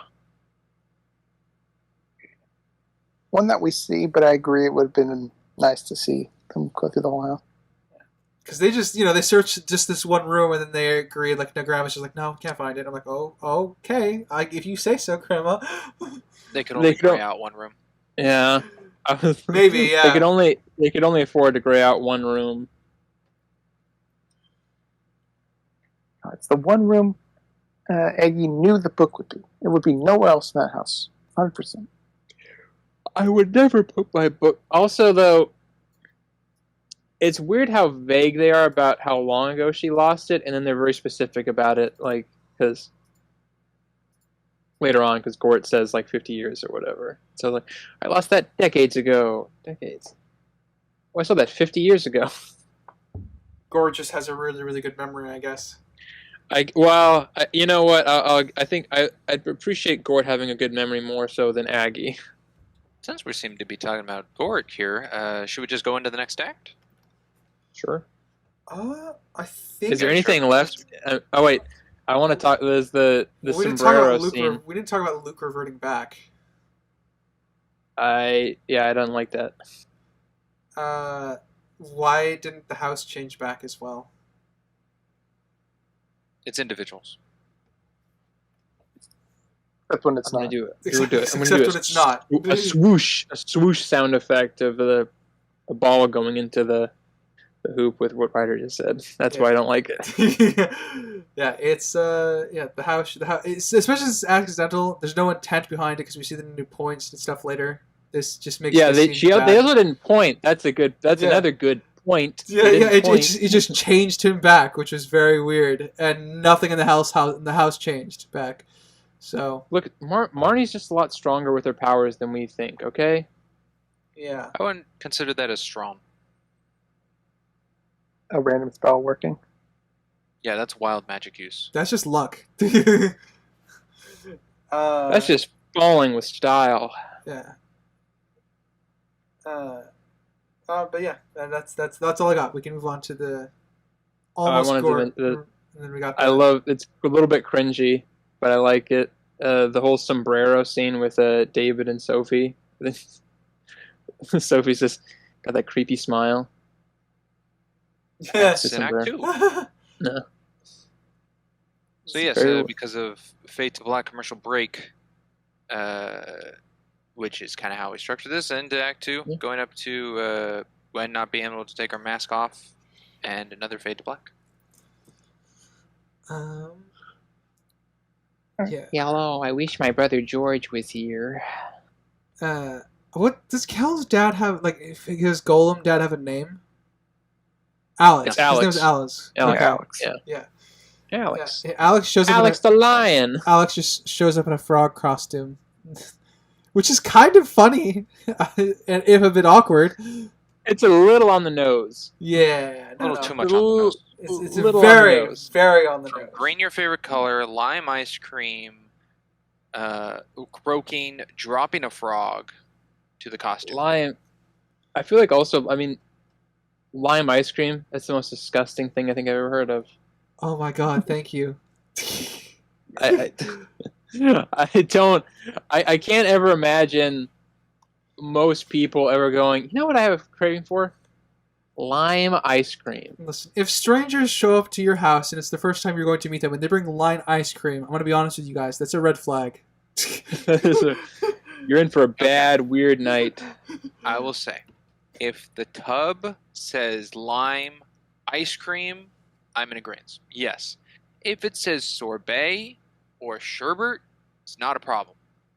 See, that's the thing. Yeah, that's the distinction right there. I have no problem with sherbet. I don't even know if lime ice cream exists.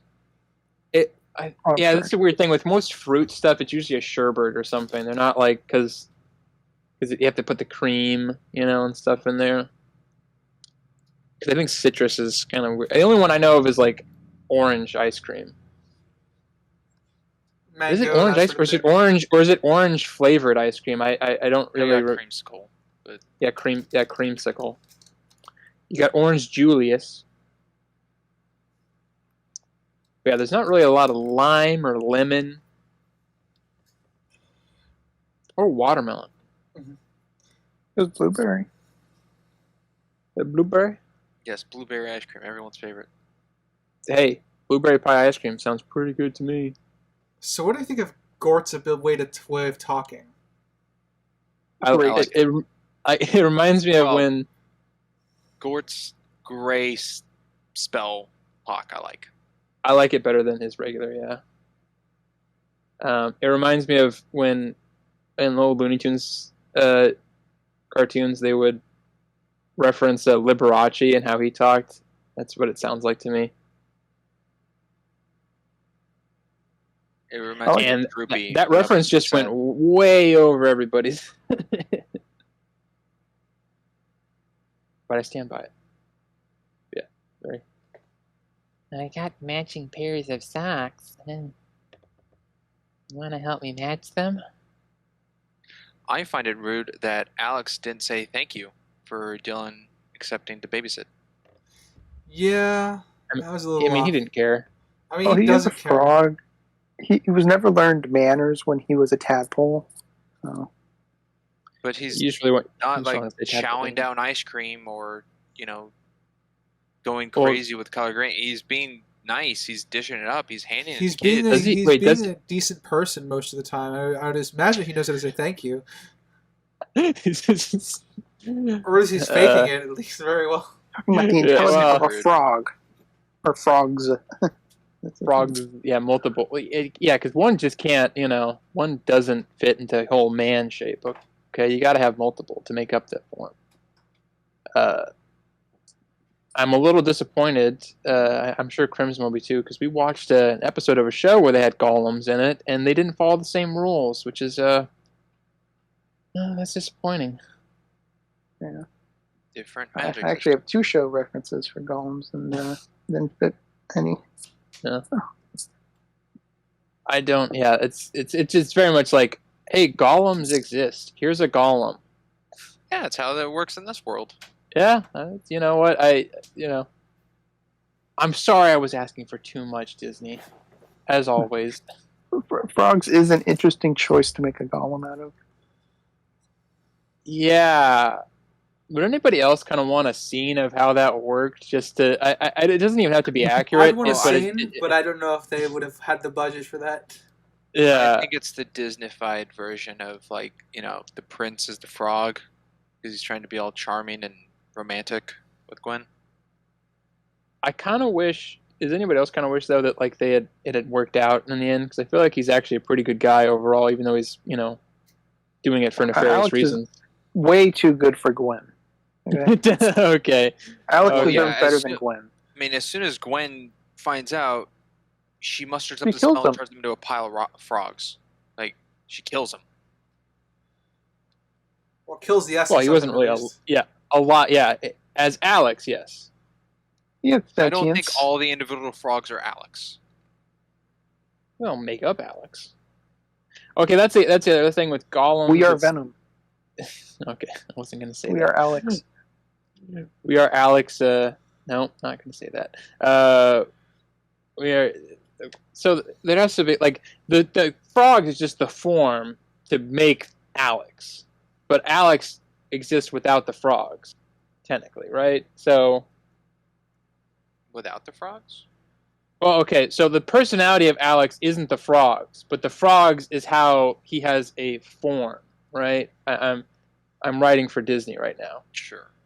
Pay me do you think $15 an hour. when he croaked by Dylan and walked away in the first act and dropped a frog, do you think if you lift up his shirt there would be like a big indent or something?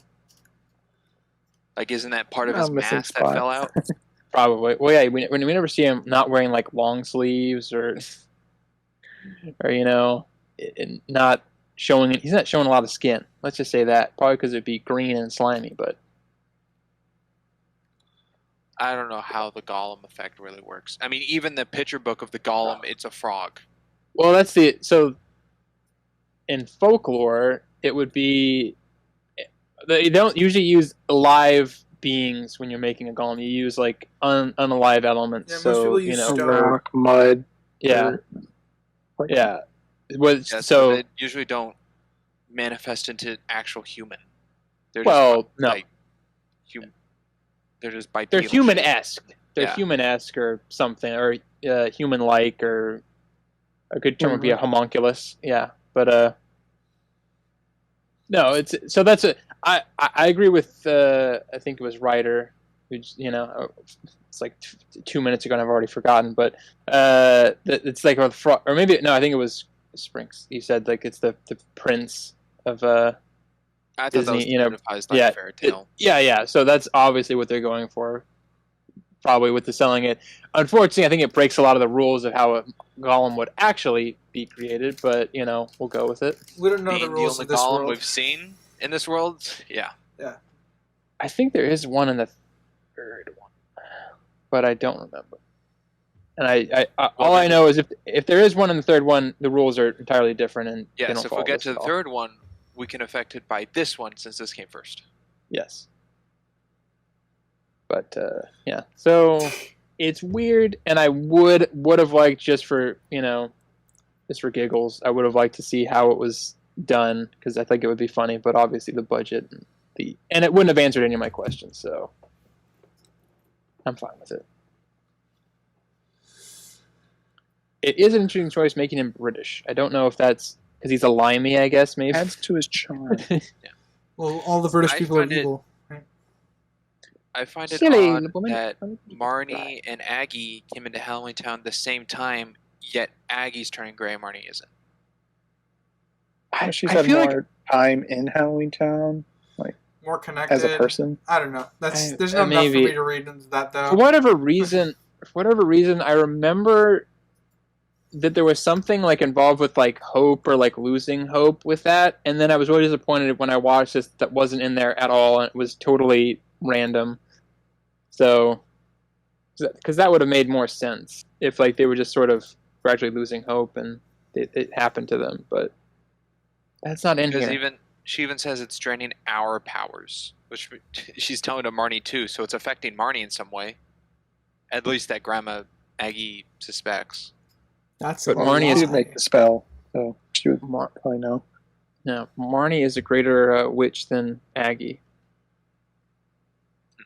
And then, Sirius Black in the fireplace says that's correct. That's a better effect than the talking cube. Yes, I agree.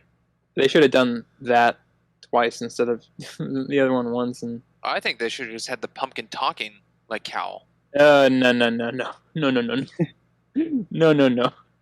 I mean, why That's- did you turn that's into a- a brick?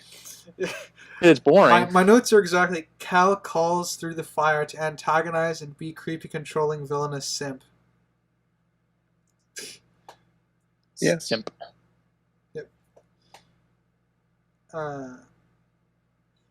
It's weird that he still thinks he has a chance. Yeah, this is more than a date. This is our future together. He's just, I guess I'm like my father. I got a thing for Cromwell women. Yeah, the calling card of the rose. Yeah. I also remember I remember it this way. For whatever reason, and I was like, that's kind of weird. Then I remember like his son Kalabar. I remember him just being like a different, like him in a different body or something, which is why I thought like the whole him going after Marnie was really weird. But I'm glad that he was actually just his son. I remembered it wrong. Despite all the problems with golems, I actually do like that Sophie gives us the information kind of naturally, in that she's reading a book, like, because she thinks something's off and she's explaining to Dylan what she thinks is off. She's got good instincts, and again, Crimson is right. I don't know why she's focusing so much on Marnie. Sophie's clearly the talented one. Well, Marnie, she's just got that, that pizzazz, She's got the riz. And I didn't say it. You said it. I did not. Sophie's also holding the Halloween book from the first movie. Yes. I noticed that too. Information from. Yeah. There's also a part where they assassinate Dylan. Like his character's completely butchered, and I'm not exaggerating. I think you're exaggerating. He refers to a frog as a reptile. Oh, okay. Yeah, you know what? That's true. That is a nick on character continuity a little bit for Dylan. Dylan would not say that. And for Sophie to correct him. Ridiculous. They're making Sophie a Mary Sue. That's true. She never screws up anything. Yeah. The only she really screws up is like when she's like, I feel the presence, Grandma, and then she takes her grandma far away from what's going on. Everywhere but the room that they were in. Yeah. There's something happening. And then, she's totally off. Yeah. Otherwise, though, pretty much she's right about everything. And, magic fixes a bunch of issues. Mostly in the first one. Yeah. That's why I cut you off, Springs. What were you going to say? I was just going to go to that. I think when Dylan's, like, Sophie looks at the, skeleton with the poncho and the sombrero of, like, you need a costume. And he goes, no way. It would have been way funnier if we just hard cut him in the costume, then going back to Gort's house. Yeah. But I don't think they were playing it. Unfortunately, they weren't playing for laughs, I don't think. Yeah, that would have been a comedy cut. I agree. Missed opportunity. That was not a planned costume for him, correct? I hope not. What do you mean planned? Well, I thought you had was it that was totally accidental. That wasn't. Yeah, his intention was not to dress up for Halloween. No.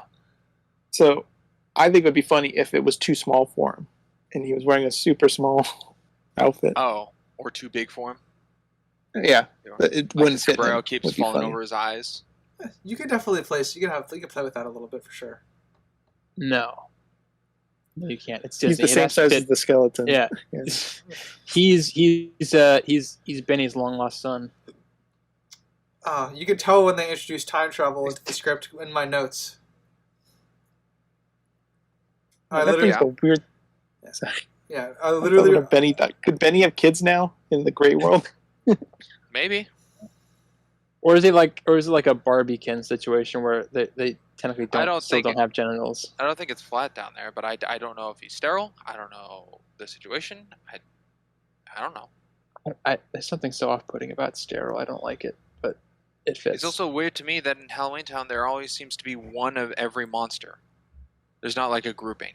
It's not like here are all the goblins, all the werewolves. It's like there's two goblins because there's like the lady who goes to Gort's house or whatever trying to petition or whatever. She's a goblin, and so her and Lucas, are goblins. And in the first one, there were a couple witches outside the Cromwells.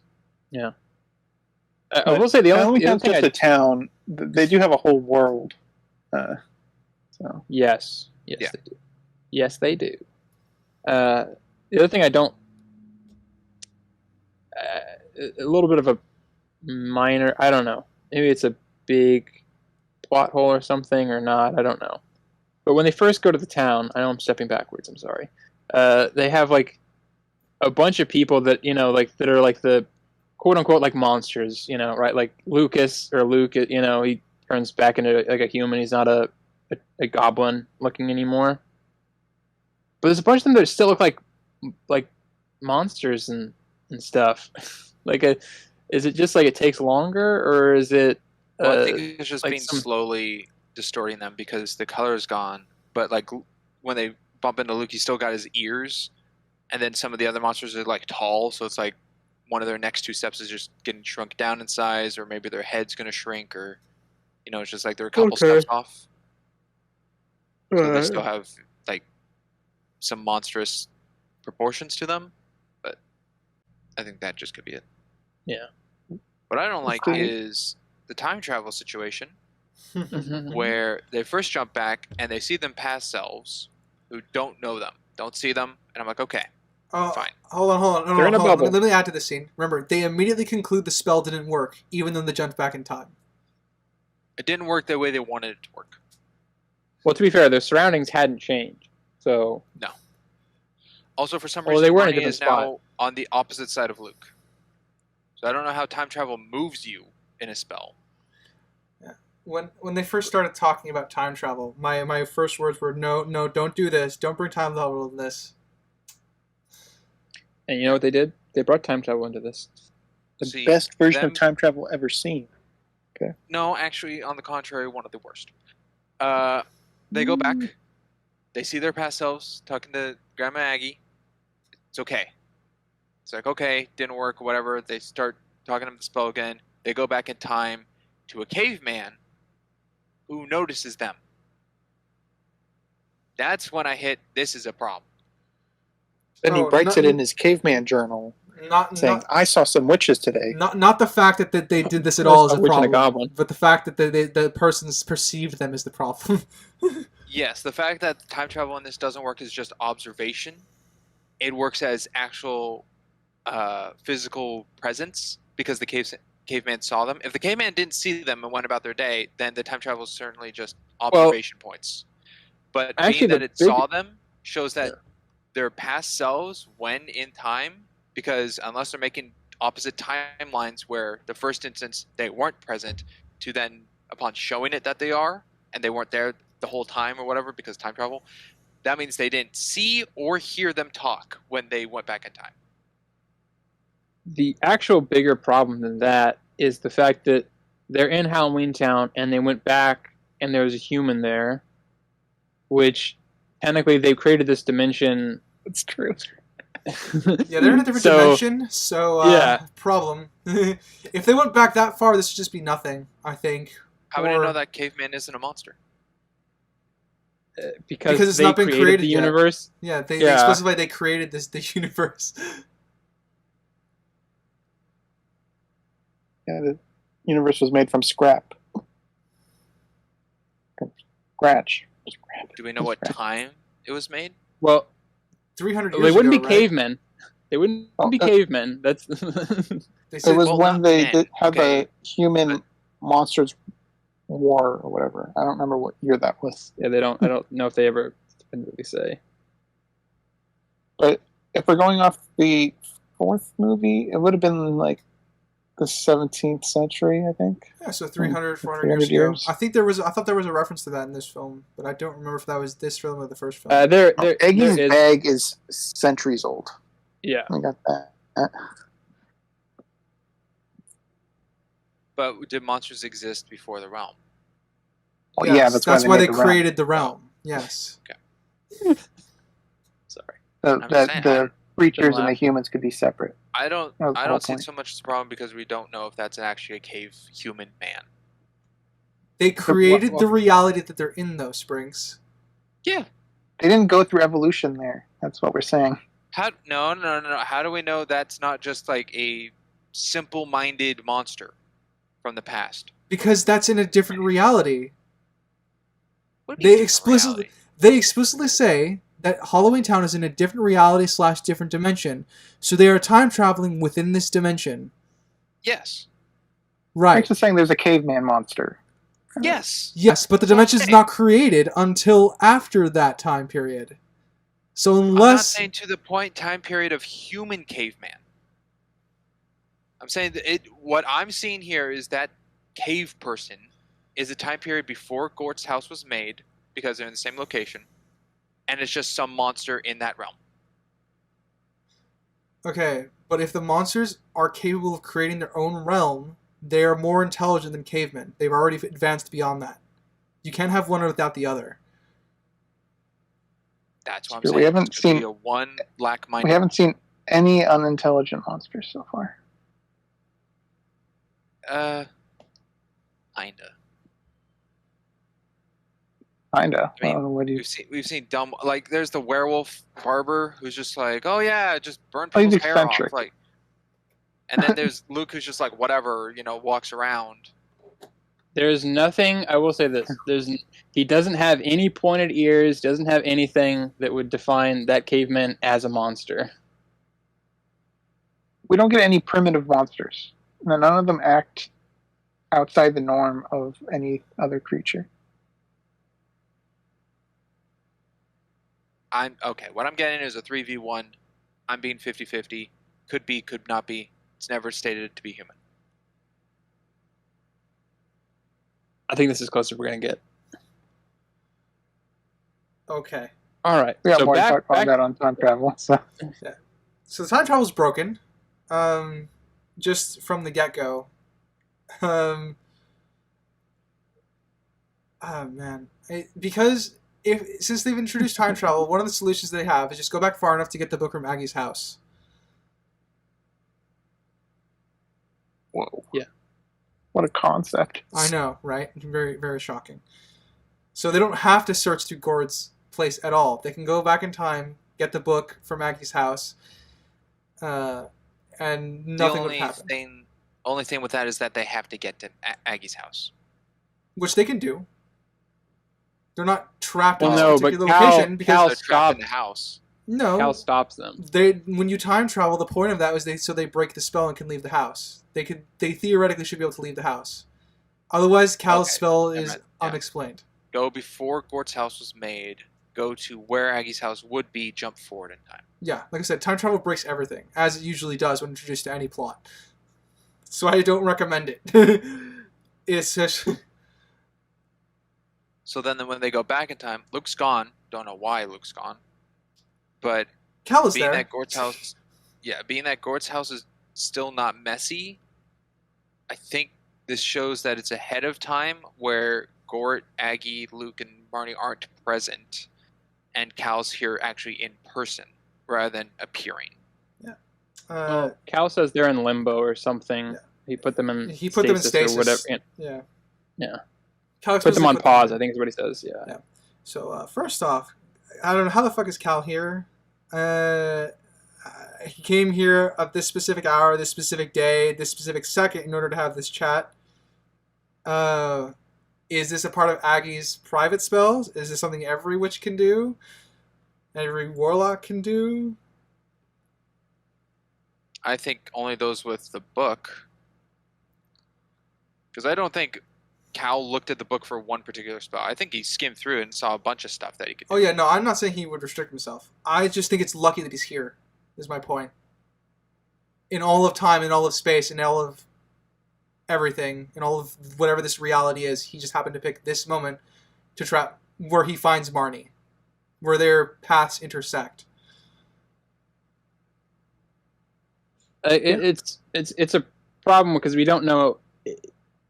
For most of this movie, he seems like he's got the upper hand, and he's more in control. And it seems like there's like almost no cap on his abilities. So he could, like, when she's doing a spell, he could just stop her in a spot and keep, by herself, and break any of the previous spell stuff from before. I think this goes to the instance where the first time travel back, where they see their past selves. If in that scene of the past selves, if the time traveling versions were there or not. Boy, all this talk of time travel is really hurting my head. If they, Well, it could be MCU original time travel, right? Where they branched off into a alternate universe, not true time travel. That's what I'm going with. If it's they were there the whole time, then this thing with Cal, don't understand it. I don't get it. If they weren't there the whole time, then Cal could have just pinpointed the time. Like I said, most of the problems stem from they don't have a really good way to showcase where the limits are or what where the rules are. They really don't. The closest thing we have is that a backwards spell breaks whatever a spell is. Yeah, That doesn't really make a lot of sense. What he did is he just dropped in, put her friends and grandma in limbo, taunted her, and left. And I'm just wondering, like, what can she possibly do to stop you with the level of power that he's operating on? Because if he can break into her time travel spell, regardless of whether it's the same reality or not, or branching timelines like the MCU, he got there. So, yeah. He had some sort of tracker on her that tracks through any dimension. Did she keep the rose? Anytime. Tracker. Yeah. Well, and that's the other problem is that they because basically he could win this entirely. Like, there's nothing really stopping it. The only thing that's stopping him is like, oh, I like you, Marnie. It's like, okay, but at a certain point, like that only goes so far, and she obviously doesn't like you. So why is this? I mean, like, see, the only justification for him not to do anything to stop her is that his entire plan is built upon the belief that separating HalloweenTown and from the real world permanently is his plan. Yeah. Wait, no, that doesn't work, because they even say that the door gate will open in a year, so no, never mind. There's no justification then. All right. Yeah, no, again, he's the worst villain in the first Kalabar. Kalabar was great. Come back to beat. I don't know if great's the word I'd use, but they're certainly better. I mean, in comparison, if we're directly comparing the two, he's great and this is bad. Then we could talk about how she lost the time travel spell. Lovely. She didn't remember it. She did it like 5 times. What we need is Ben Gates, because he'll remember everything. Oh, yeah, but Luke disappeared and then reappeared. Did the spell leave her hands the same way Luke did? Just vanished? I think she didn't jumped she say in she put it down somewhere? Yeah. She put it down in the past and then used the spell. No, because she had it. The paper. She had it in her hand. She did it when she thought she arrived at Gord's house with the mess, like in a proper time. The thing is, she set it down to look for the book, which already for me was a bit stupid, but it's fine. It's fine. I mean, it's not fine, but it's fine. And so doesn't that imply that Gort's place isn't magic? It's something else.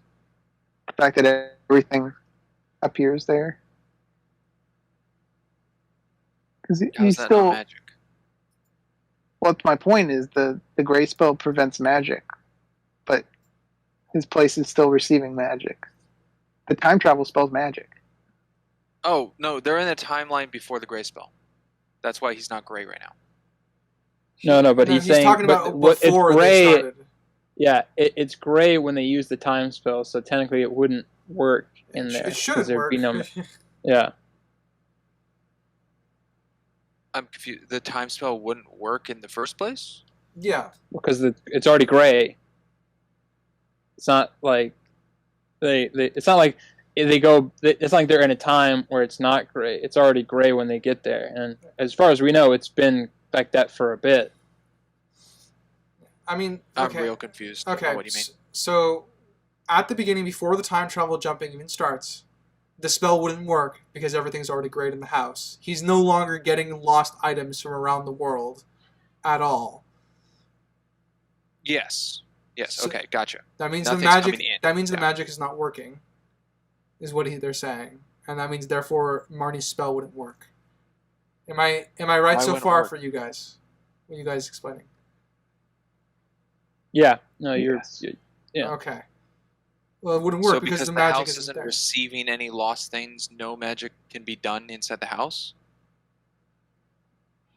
Well, the great spell steps all magic stuff and just turns everything around human, perceived human, correct?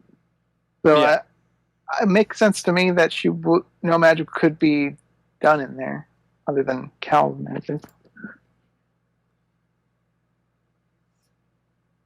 Because I would imagine Gort's magic to receive lost items isn't the physical house, it's the area around the house. Because she says junk shows up in his yard, and so it would have to be an area, not just the physical house with magical properties. So I think it would be an AoE effect. So. That's. Yeah. Yes, but Marnie isn't gray yet. Doesn't matter. She's operating in a gray space. That's the whole point. They can't summon a portal inside town square. But they were. The only magic allowed to use is trap and at the other one. Well, that's also a problem. We're not saying that's not a problem. That's also a problem. I guess a spell to undo a spell can be used. Because they do it at the grandma's Yeah, house. I would label that down as a problem for the sake of consistency, but you could convince me of that one being able to work because it's related directly to the spell that everything's under. Yeah, because you'd have to have something that could undo something work. So by fudging it, I could see that making sense. But in comparison to what we're talking about right now, that's also a problem, technically. Yeah. Because they can do it makes sense that her magic items would stop working outside of HalloweenTown because they're technically from HalloweenTown, so they're affected. The same thing that happens to HalloweenTown. And her being able to use a spell while she's not in HalloweenTown also makes sense because the world of the living isn't being turned into, gray. So them going there and then not being able to do a portal back because they're in a gray world makes sense because it's gray and it's affecting the magic specifically involved with the place. So they don't have any magic powers. But as soon as they go somewhere that is also gray and they can still use magic, that is an issue. Okay, you've convinced me. Because it's the only spell used that's worked. More to pile onto this movie. You were going to say something, weren't you? You were going to say shh. Okay, if they used a spell beforehand that did work in any way that isn't the counterspell, then I would not be convinced. But I don't think there was anything done for time travel. No. They literally try and then they don't do anything. Okay, I thought your first thing was over this whole matter was how the card got lost, the paper. I mean, that's a character issue. That was like a separate thing. Yeah, that is another issue, but it's separate from this. Yeah. Okay. No, okay. I'm convinced over. I think we're all in agreement on that then. All right. All right. They can't remember the time travel spell, but they can remember the Trappa talk that they had. Yeah, that's a problem. Trappa. That's what it is. That's a Ben Gates moment right there. Yeah. Trappa. Especially since that's a conversation they had on a whim, and the time travel spell is something they had to do in order to facilitate. They did it more than once, and it facilitated their movement through the universe. Yeah. And the conversation where she said a trap isn't like a significant thing you would remember. They're being at least consistent character-wise because Marnie had problems with spells in the first film. So you could argue, I'm not saying I would, but you could argue that that's technically fits with the character. However, I have no basis other than the first film to go off of for that. I feel like by this point she should be better at it. And she's had 2 years of practicing with Grandma. No, a year. Has it been a year or has it been 2 years? It's been 2, I think. I said 2 years. Weird. At least that's what the open narration discussed. I don't like that opening narration. Jump around a little bit. The broom flying with Dylan and Sophie still looks bad, but it's infinitely better than the first one. I agree. It's not. The first one was horrendous. It's not as laughable, but it's still funny. It's more. It's funny bad still. You know, it has some charm to it. Funny bad. As Frank said, same year as Harry Potter, both with flying brooms. I think did it better. Yeah, much better broom sequence in this film because they did it at night. It hides the terrible CG better. It does help aid it. Yeah, it's a lot more dynamic as well with the camera movements around them. Mm-hmm. They even played with light. They weren't just one solid light. They had passing lights on them that simulate them flying through the street. Sophie can't they paid fly. More attention on this one. I'm surprised she can fly, even though she was never taught. That's impressive. Well, that's the Mary Sue. Yeah, yeah. That's what I'm saying. I'm starting to come around to that. Well, now that I'm going through my notes and it's piling up. At least it's not like she's not doing it really well though. She's just Oh, she's doing perfect. For her first time, she's doing amazingly. Can you imagine a kid her age trying to drive for the first time? That's true. She's but at flying. Least they didn't have her. Yeah, but she's not like she's still like. I mean, at least it's not like she's like, oh man, this is super easy or something. Yeah, she's not like suddenly gonna win a Quidditch match or anything. But at least she's staying upright, I guess. This is true.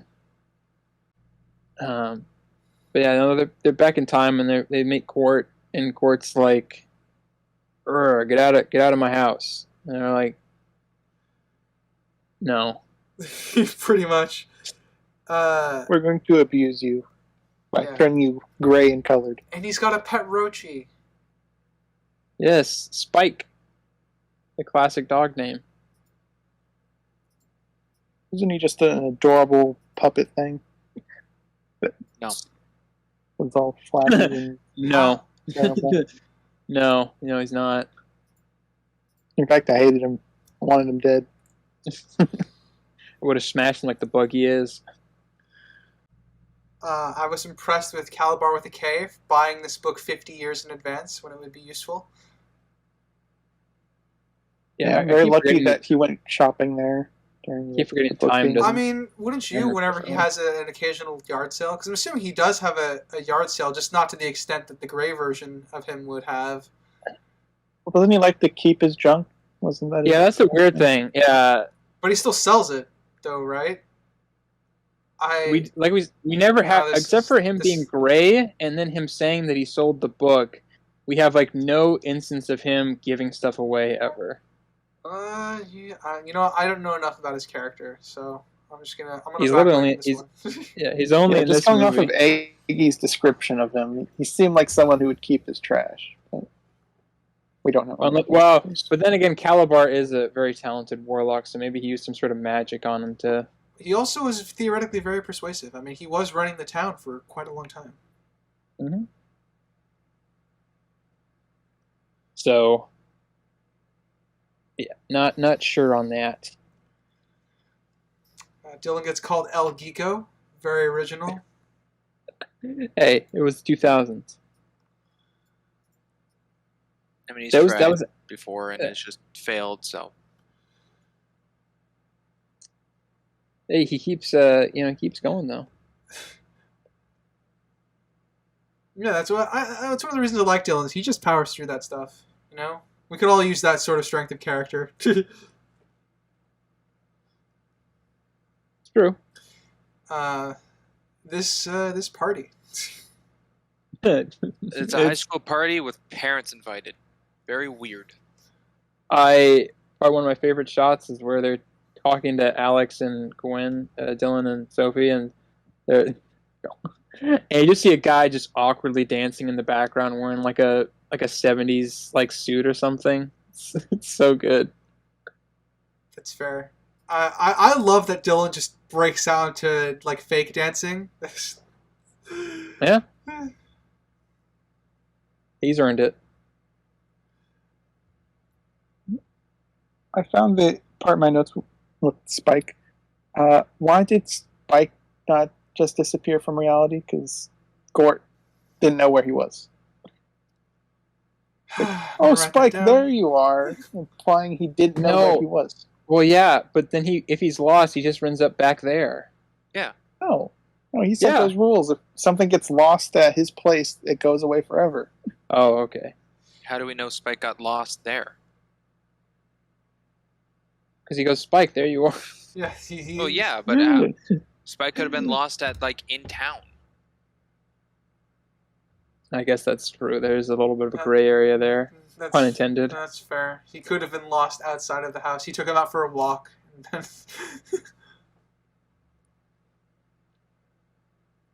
Okay, so if he gets lost somewhere else and then ends up there, and Gort still doesn't know where he is while he's still in there, wouldn't that still make him disappear?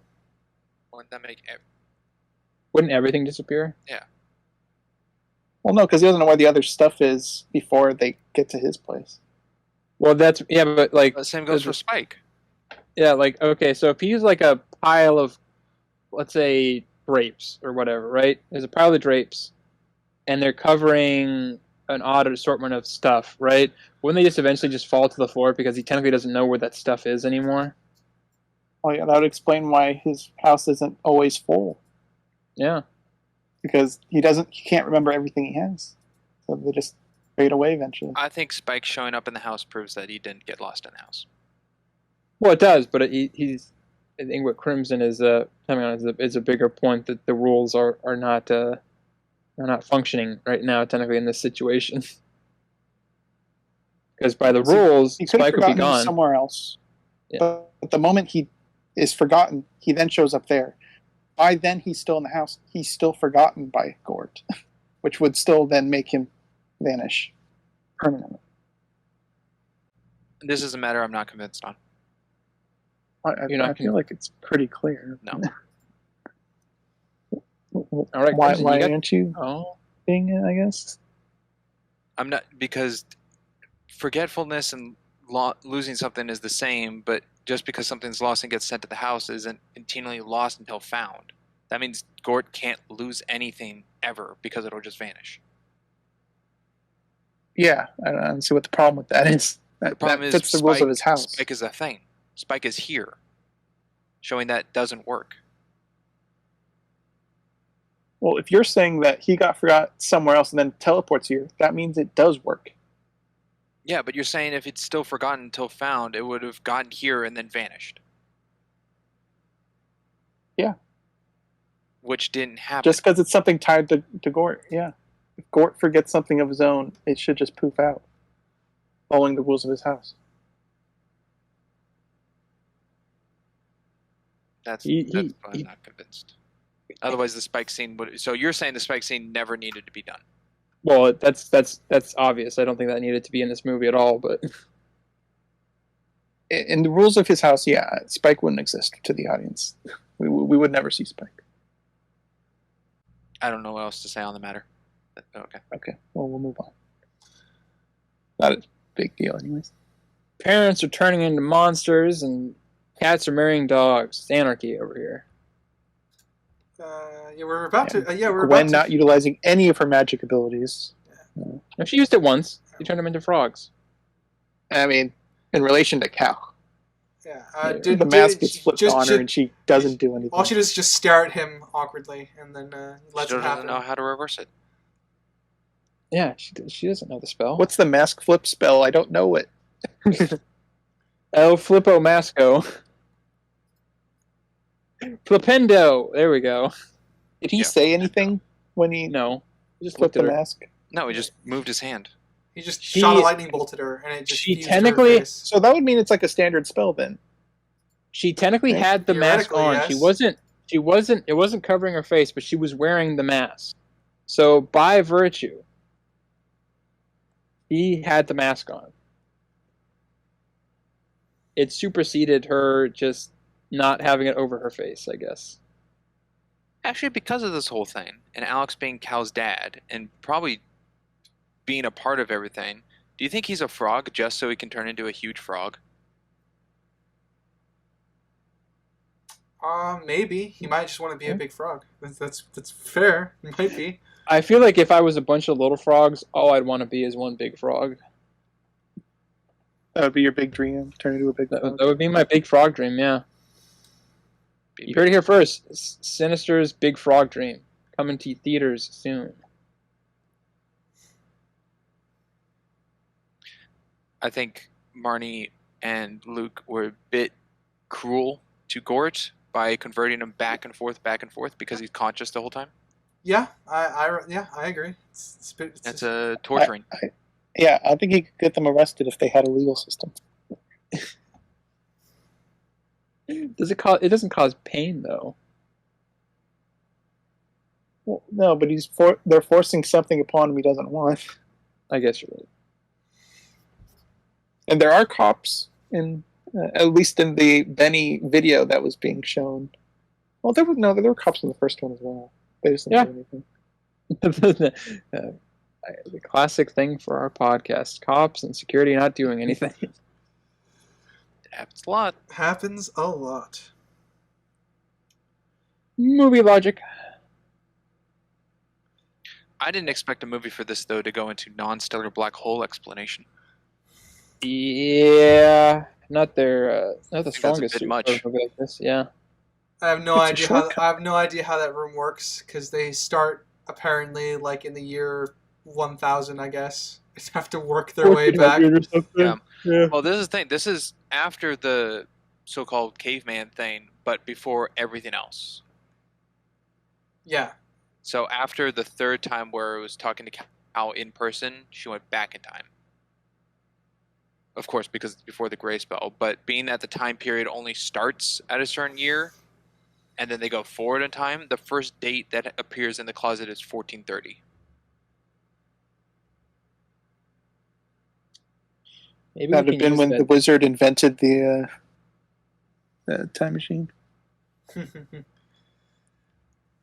Oh, you think that's when it was invented? I'm just trying to think of a way why it would do that, and that's my only thing I can think of. I thought that was the year they're currently in. At Gort's place was 14 whatever? Yes.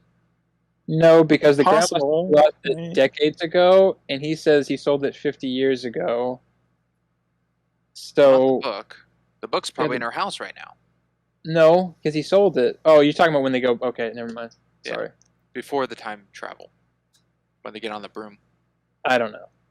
I'm not really gonna think about this time travel. I'm gonna be honest. It doesn't really make any sense. I know it's in the past. I just don't know where in the past. My guess is 1430 because that's where the time travel starts. I was lost when they went back in time and saw a caveman. I realized that I was not going to be defending it. If it was that far back, that might contradict how old HalloweenTown is as a dimension. They did not put thought into this. No, it's time travel. Of course they didn't. You just move in time and you're there. Fixes everything. Yeah, this was just a lot of people in a room going, "Ooh, what should we do? Oh, time travel, yeah!" And they just like jotted down a whole checklist, and then they're like, "Okay, let's make a story with this." And they had their components. All right, we got a bunch of people. Which works sometimes, and other times it doesn't. The only reason it's a problem here is because there's so many rules that they're technically breaking that they've already set up. That's the big thing. Yeah. Yeah. If this was the plot of the first movie, and then the second movie introduced his dad kind of thing, that'd be cool. Then again, you'd probably already hint that he's a bad guy. But that would be kind of what the kids say, bitchin'. Yeah.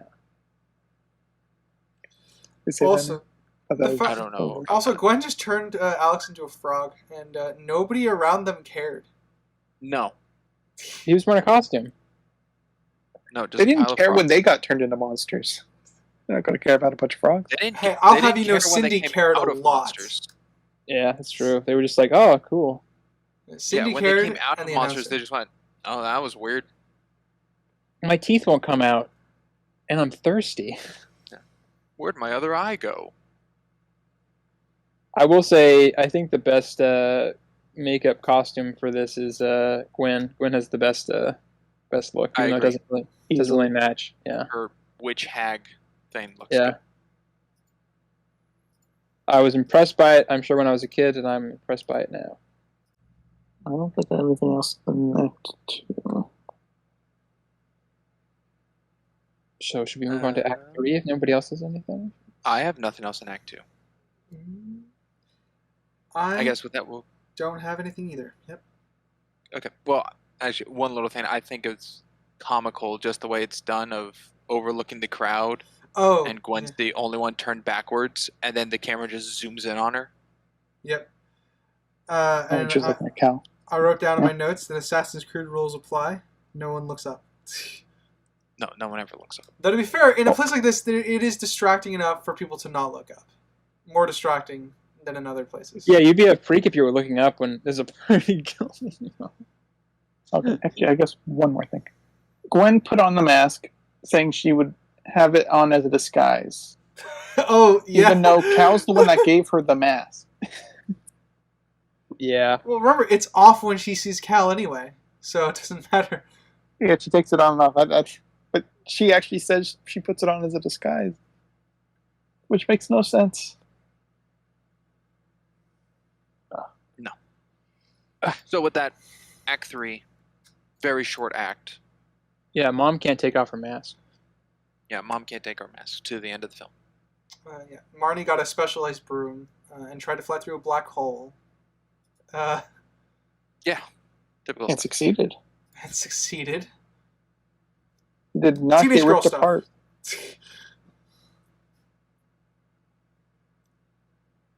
How did audio from the party get into HalloweenTown without the portal being present? Fuck if I know. Yeah. Because Gort and Aggie both go, "What's that noise? The party." What's that noise? Oh, what's that? Can't tell you. Yeah, unfortunately, by this point, the magic system is broken, and Falling apart at the anything seams. goes. Yeah. Aggie has the same senses as Sophie. He just knows what's going to happen. Yes. My This is a headphone- point where I'll call out to those watching along on YouTube for the slideshow. Ryder, if you'd like to pull up a screenshot I currently certainly in the will. slideshow, if you look to the left, you can see a man standing there in a white shirt. Man. It's not exactly this precedes the water bottle incident, the coffee cup incident, and the watch incident from all of Disney's other projects and HBO's other projects. Yes, but then again, this is after the hand in Jurassic Park. Oh, And again, that's I true. think it's far worse. Yeah, This this is is an a entire full-on person. human being. This is an entire person. Yeah, it happens. I'm not surprised it happened in this production. You know, some things just I mean, that fall just could through have the been cracks. easily edited. Just cut. That costs Well, money. You got to That pay takes somebody to do time. that. Take Okay. 2. No, This it's was one shot movie. on. Well, yeah, but you have to edit that take. Oh, my notes. I love it. Hey, I think we should go into that black hole over there. And my commentary on this notes was that it is a sentence that was just said in this film. Well, yeah, Yeah, because your Marnie has a local theory. black hole. She has And a what we theory. know is Marnie is right. Okay? The spell works. The Yeah. thoughts of belief work. The black hole works. Everything Marnie's works. not never incorrect. This is true. Except when she's like, I Well- can't do anything. Except when she allows a stranger into Grandma's room. Yeah, That was until she gets Pretty like, wrong hot of her and to do bothered. that. Yeah. Well, I mean, actually, I suppose That was a good Marnie impression. that's her answer to everything he was saying. Can we go in that room? Yeah, we can. I mean, we shouldn't. It's my grandma's. But you're She's got hot, free- so let's go. You're hot. You're hot. I'm not. Let's keep going. No. Also, I assumed with the when she was like showing a room or whatever, and it was like all like a normal teenager room or whatever, and like she had under like a spell so that it would look normal, so her mom wouldn't freak out or something. But she actually just kept it normal, which seemed even odder, I guess. Yes. Also, what I think is just another thing to add on to here, Oh, the Cyclops up front like goes like, "Where's my other eye?" And he's fully conscious, and he's figuring Normal. out what's going on. normal dude. How come some of these monsters turn hostile? Like the mom and the girl. Well, Cindy gets imbued with vampire needs, which means she needs to drink blood. I suppose that okay. Then what's up with the witchy mom? Well, that's her inner hatred of witches coming out. Maybe I don't. To I don't. attack her own children? Hey, Is she I not don't- conscious? I don't make the rules. These people do, and then they break them. I don't know. I will agree. None of it's consistent. Some people are. They're when they're turned into a monster, it didn't come with like I guess stuff they needed to do in order to survive, and others did. I guess this is all I can think of when it comes to that. Yeah, I did 'cause- find it funny the gangster looking jack-o'-lantern with the hat probably on the stem of the thing, but just like swirling back and forth as he's getting close to the camera. Yeah, the way the spell works is it turns the people into the monsters or how they perceive the monsters they are dressed as. Because that's what happened with the gray spell in HalloweenTown. That's how they perceived humans, were boring, black and white. So I guess that's how the people in large perceive witches, and that's what made Gwen like that. But that's not how I think most people would view a witch. But I don't know. I think Crimson might have the best answer, even though it still has some holes in it. Yeah, I agree. There's no fixing it, but. Ow. 'Cause I don't think most people would think a Cyclops is this kind, normal dude. I see him as some sort of monster. No, he's going to eat Jason the Argonauts, right? Not going to say a word. I got that I'm not going to reference. say a word. Is that in Jason and the Argonauts, or am I'm thinking of the Odyssey? No, Cyclops is of the Odyssey, so it'd be Odysseus. What does Jason the Argonauts fight? There's a thing with one A eye. giant statue. Doesn't he? Oh, Like that, that's maybe. right. Different movie. Gotta- Probably a better one. Gotta brush up on my Grecian lore. Russian. I like that there's 15 seconds left, and Marnie's at the door that she can clearly still walk Oh, she through. can't get in. No. No, she wants to just stop. She doesn't want to go through.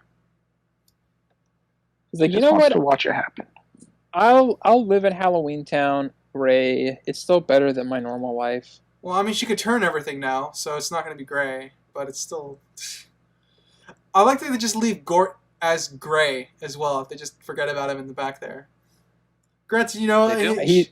He's They're better as Gray. panicking. They're on a time, but then again, it's a one-word spell. It's a one-word spell. They're on a time thing. I'm fine with them leaving Gort unchanged.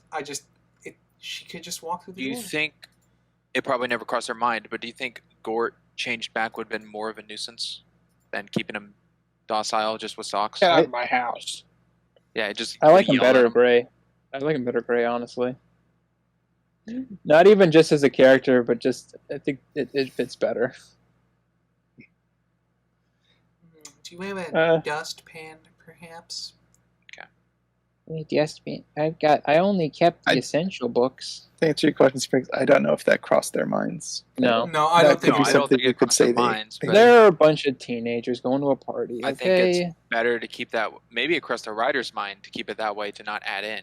Yeah, That way I he's mean, not just yelling at him. I probably would do the same. Like there was a writing reason for it too, and if the characters had to reason their way through it, they would also arrive at the same conclusion. But they're in a rush, so Yeah. I mean, they're at the point they know how to fix them. It's not like there's a time limit of like, once you go fully converted, you can never come back. That's never said. Or even a thing. But it might. Oh. It might be, but it's never stated. Spooky. Oh. I mean, even the grandma's like not caring about them or whatever, and then they convert her and like real fast. Now I don't know if I believe like. So when she becomes, gray or whatever, she becomes obsessed with the socks and everything. I feel like she would still be like loving, caring grandmother. I don't think she's like loving and caring and helping Gort. Yeah, Gort, but not her own grandchildren. Yeah, I don't. Like I said, I know it's supposed to be caricatures of people, so it's a little odd that it's kind of, for me, I guess it'd be a 180 in their personality a little bit, because Gort's the exact opposite of what he is. Benny is the exact opposite of what he is. Yet they're somehow characters of humans. So the opposite of the kind, caring, loving grandmother is the, I'm too busy doing my knitting hobby, too busy sorting grandmother, Too busy to care for my granddaughter. Yeah, I guess you're right. So, but there's still also it's I don't fully know. That would be my guess is how it works. Yeah. What'd you say, Crimson? That was a good workaround, I think. Yeah. Yeah. Can anyone explain the Cromwell hive mind that Sophie and no Marty have? No. They did that in the first movie. Oh, hold on. Do you want a bullshit answer or do you want an actual answer? An actual answer would be great. Okay, then I don't know then. Okay. And then the real stupid, dumb kaleidoscope effect. Pile it on. I thought it was so gross.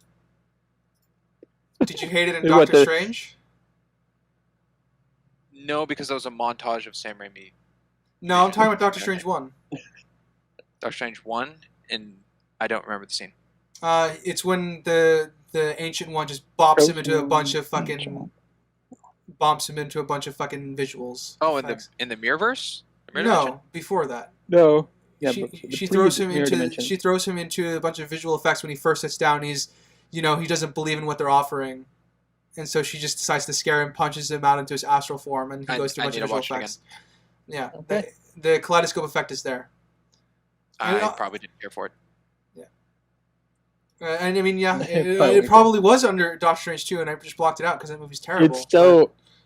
It's so 90s. It's so like 90s TV show effect. It really is. I've seen a lot. For some reason, I saw the kaleidoscope effect, and I'm like, I've seen this before in a bunch of old made-for-TV movies. I'm sure. I almost feel like it's in a Goosebumps. I'm sure there's a Goosebumps that uses almost the exact same effect. It's very cheesy. Yeah. So I guess. And then my question also don't like that the new test spell worked on the first test exactly how they wanted it to go. Yeah, I agree. Which means any spell that they could test could go exactly how they want to go. They do say it twice, which is nice, but I felt like there wasn't a reason to say it twice. Again. Twice is nice, Ryder. You're right. Yeah. I do like that Dylan sort of gets dragged into it, but he's willing to do it because family. He definitely feels like the third wheel a lot of the times in this family, though. Yeah, I know, but that's why I like him, because he's willing to put up with it, and he's not like a disbeliever in comparison to the first film. Yeah. I would also like to give a shout out to the great villain Cal for just standing there and letting this happen. Yeah, sometimes you gotta let a witch get one over on you. Especially, I guess, if you're into them. I don't know. Maybe he's into that. I don't. He's into being talked down to and usurped by his power. Also, they're doing all this in civilian. Everyone can see. Pretty much everyone in the town can see them. Oh yeah, everyone here can definitely see them. So you don't see it. You don't see it, but they do have those Men in Black mind eraser pins in this. One of the reasons I really love Buffy the Vampire Slayer is because the school eventually starts becoming self-aware of all these disasters that keeps coming. So I'm hoping that when I watch the third film of this, eventually the town will be well aware of what's going on. Oh, you're in for a treat. they'll do what they did in Fantastic Beasts and just have the nonsense rain that somehow affects everybody without touching everybody. It affects everybody, but I it forgot doesn't about have that. any wide-ranging effects. I really tried to anywhere. block Yeah. out those films and those books. Like the first two are good. They get gradually more nonsense. So, an inconsistency with the magic, I know. It's out there. They've never done that before. But they said a part. I'm going to bring up two instances because we didn't bring it up earlier. When Marnie and what's-his-face were trying to figure out the apart and trap a thing. Mm-hmm. Marnie said apart several times, and nothing turned to gray while they were brainstorming what the spell could be. I guess the only thing that could have done was Luke, right? It's all about your if it would be intentions, then Luke wouldn't have changed at the grandma's house. That's true. And then another one, which would have been amusing, what they did later at the climax here, when Marnie's talking down to Cal and be like, your power was keeping us apart, and nothing happened. So the writers had no idea what they were doing. They picked a common word to be a powerful spell and didn't keep track of the word they were utilizing. Yeah, that's a problem. It'd be funny if she turned to Cal Gray, like accidentally, and we lost this that's great battle. When she said that. Yeah, that should and we lose out on this great battle of good versus evil, as Cal puts it. And great battle. He just turns gray, and he's just normal, like Sinister. Yes. Did you touch on earlier about a bad graphic you didn't like? Yeah, it was the well, I didn't like it, but I will admit for the time it was great. Was the face on the rock? That was not good. Face on the okay. You thought that was okay. I think the tree snake vines that he has on the books is the worst graphic in this movie. Easily. You can see them copy and paste and reuse the same animation, and they just fade in and out. It's so bad. Yeah. I would like to see you try. I know this is probably not... I could at least do that. Yeah.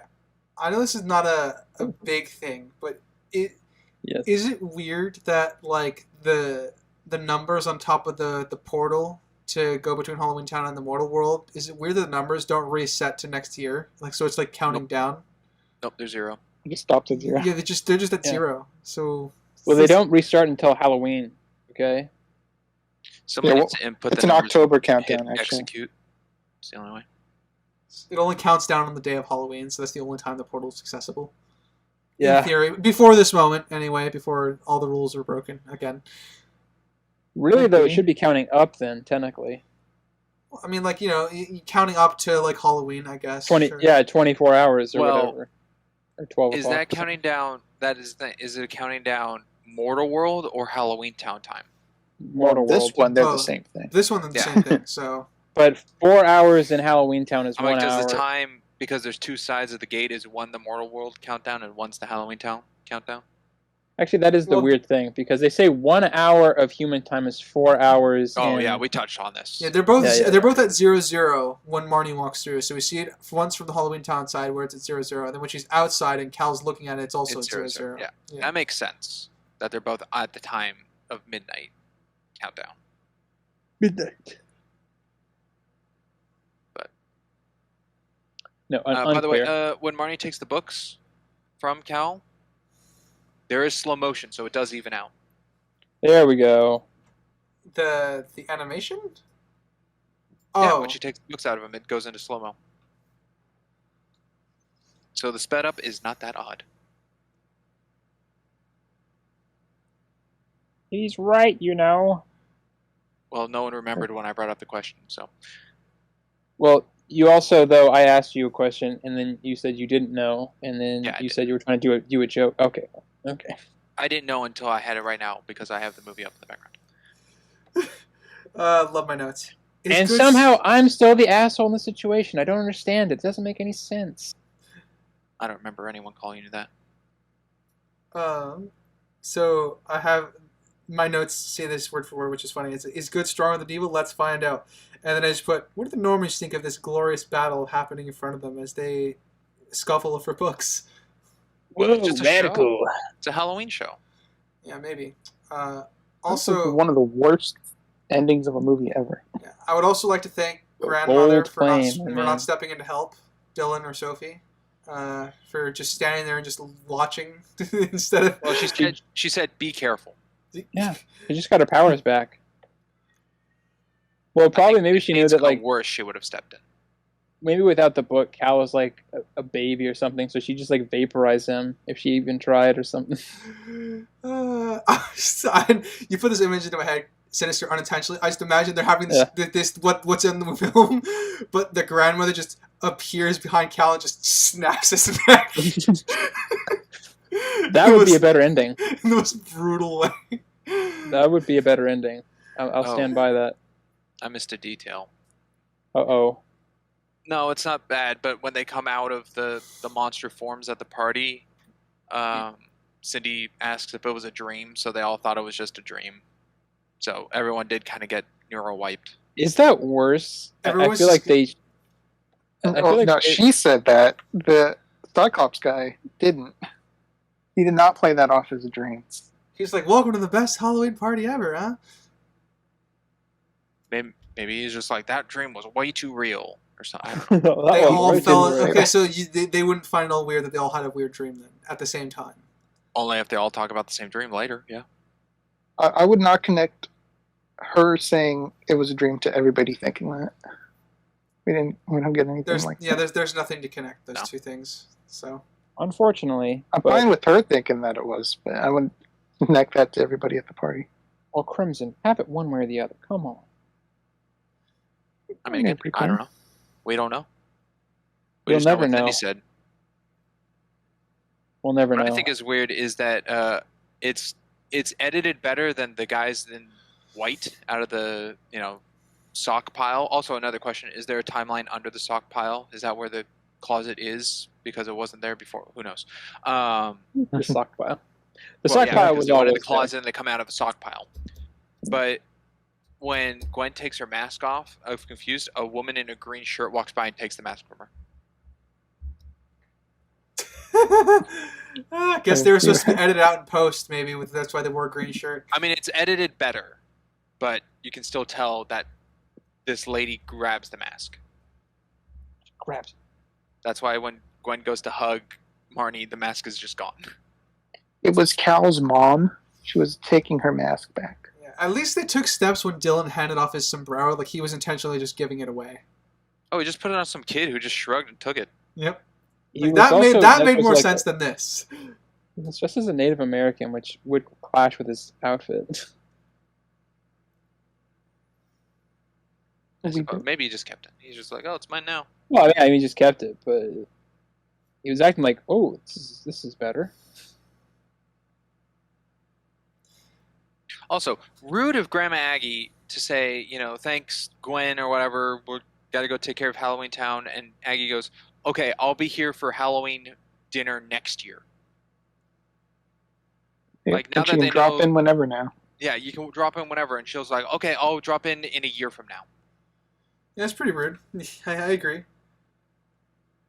I don't know. I don't see her fitting in well with just like being in the mortal world. I just think it would have been a little emotional payoff if she just went like, I can finally celebrate a Christmas with you guys or something. Well, she already did that 2 years. She wasn't into it. That's true. She has done it for 2 years. He's like, okay, I've done this for 2 years. I'm done. But I do agree. It's a little odd. She would, now that she has the opportunity to visit, not take that opportunity.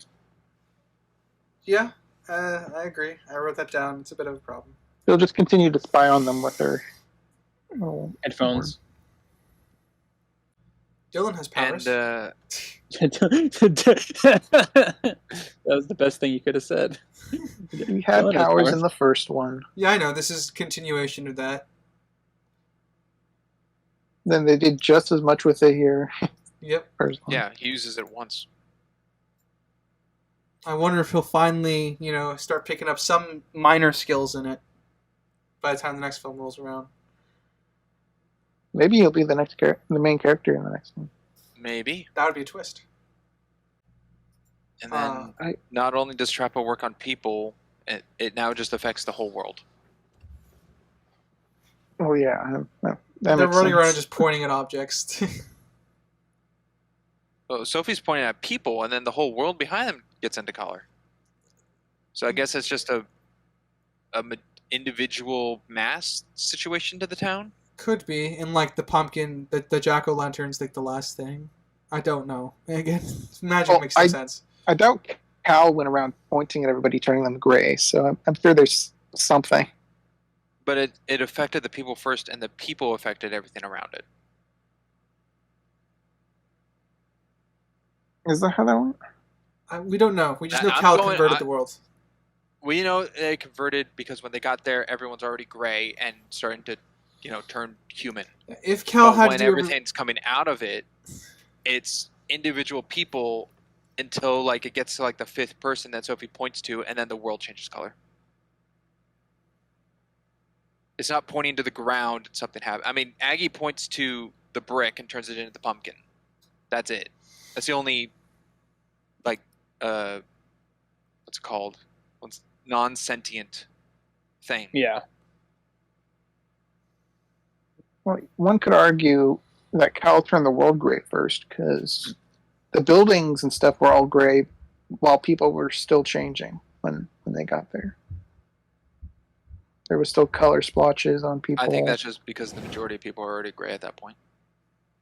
It also explains that when they go to Benny to Grandma's house, everything's on color at Grandma's place and at Gord's place, but everything inside's gray. But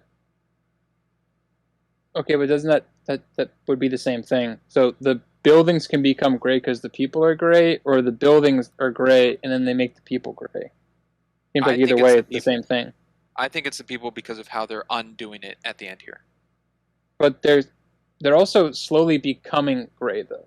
They're not all gray and then the buildings are slowly becoming gray. The buildings are already gray. In this instance, it's the same spell. It's just done differently from Cal, and I don't think Cal said Trappa. I'll just say that. Well, yeah, obviously. He just did one overarching thing that's just desaturated and everything. I agree with that. Yeah, he didn't go around just turning people individually. Guess we'll just go with that then. Yeah, I guess. Yeah, I don't really have anything to comment on that. Okay. Grandma did reverse spell, which they just reversed the audio, which is fine. I think it would not sound very good the other way anyways. It'd be such a hassle. And obviously they didn't want to make her read actual Welsh, so... No. I don't think so. And then credits and Witch's Brew performed by Casper plays.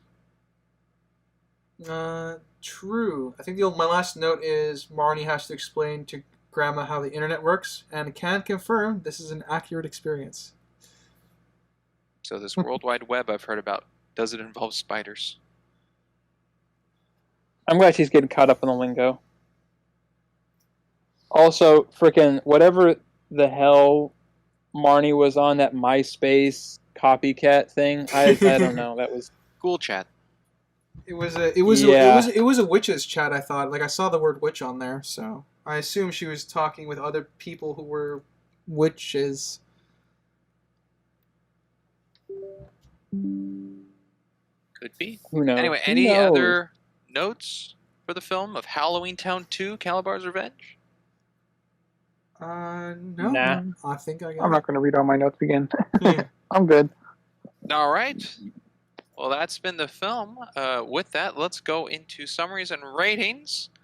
Let us begin with... Let's start with Crimson. I started today. All right. We shall start with my subjective, because I'm sure that will be the shortest of the two. As I said, kind of watched this hand in hand with the first one. The other two, not as often. And to me, kind of tough. There's elements I liked more in this than the first one, and vice versa. And I think I've always liked this one just a tad more. Shockingly enough, that'll probably be an unpopular opinion. Just guessing based off of our talks here, but I guess we'll find out. And I found Marnie less annoying in this, even just by a little bit, but nonetheless, less annoying. I did find Cal to be a less engaging villain. Kalabar, I thought, was far superior. And what else? Feeling wise, it's a kind of fun film. So I'm going to give it a subjective.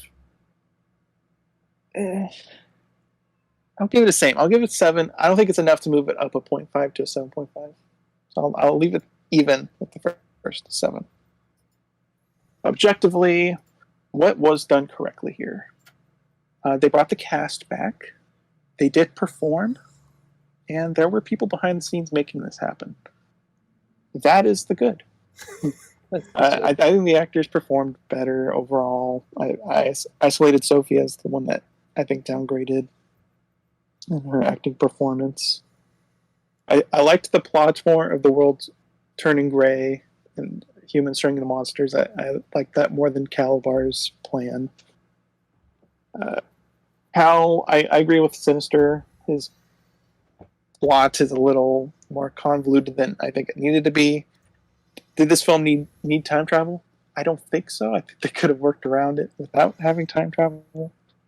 They did every facet of time travel wrong, pretty much here. The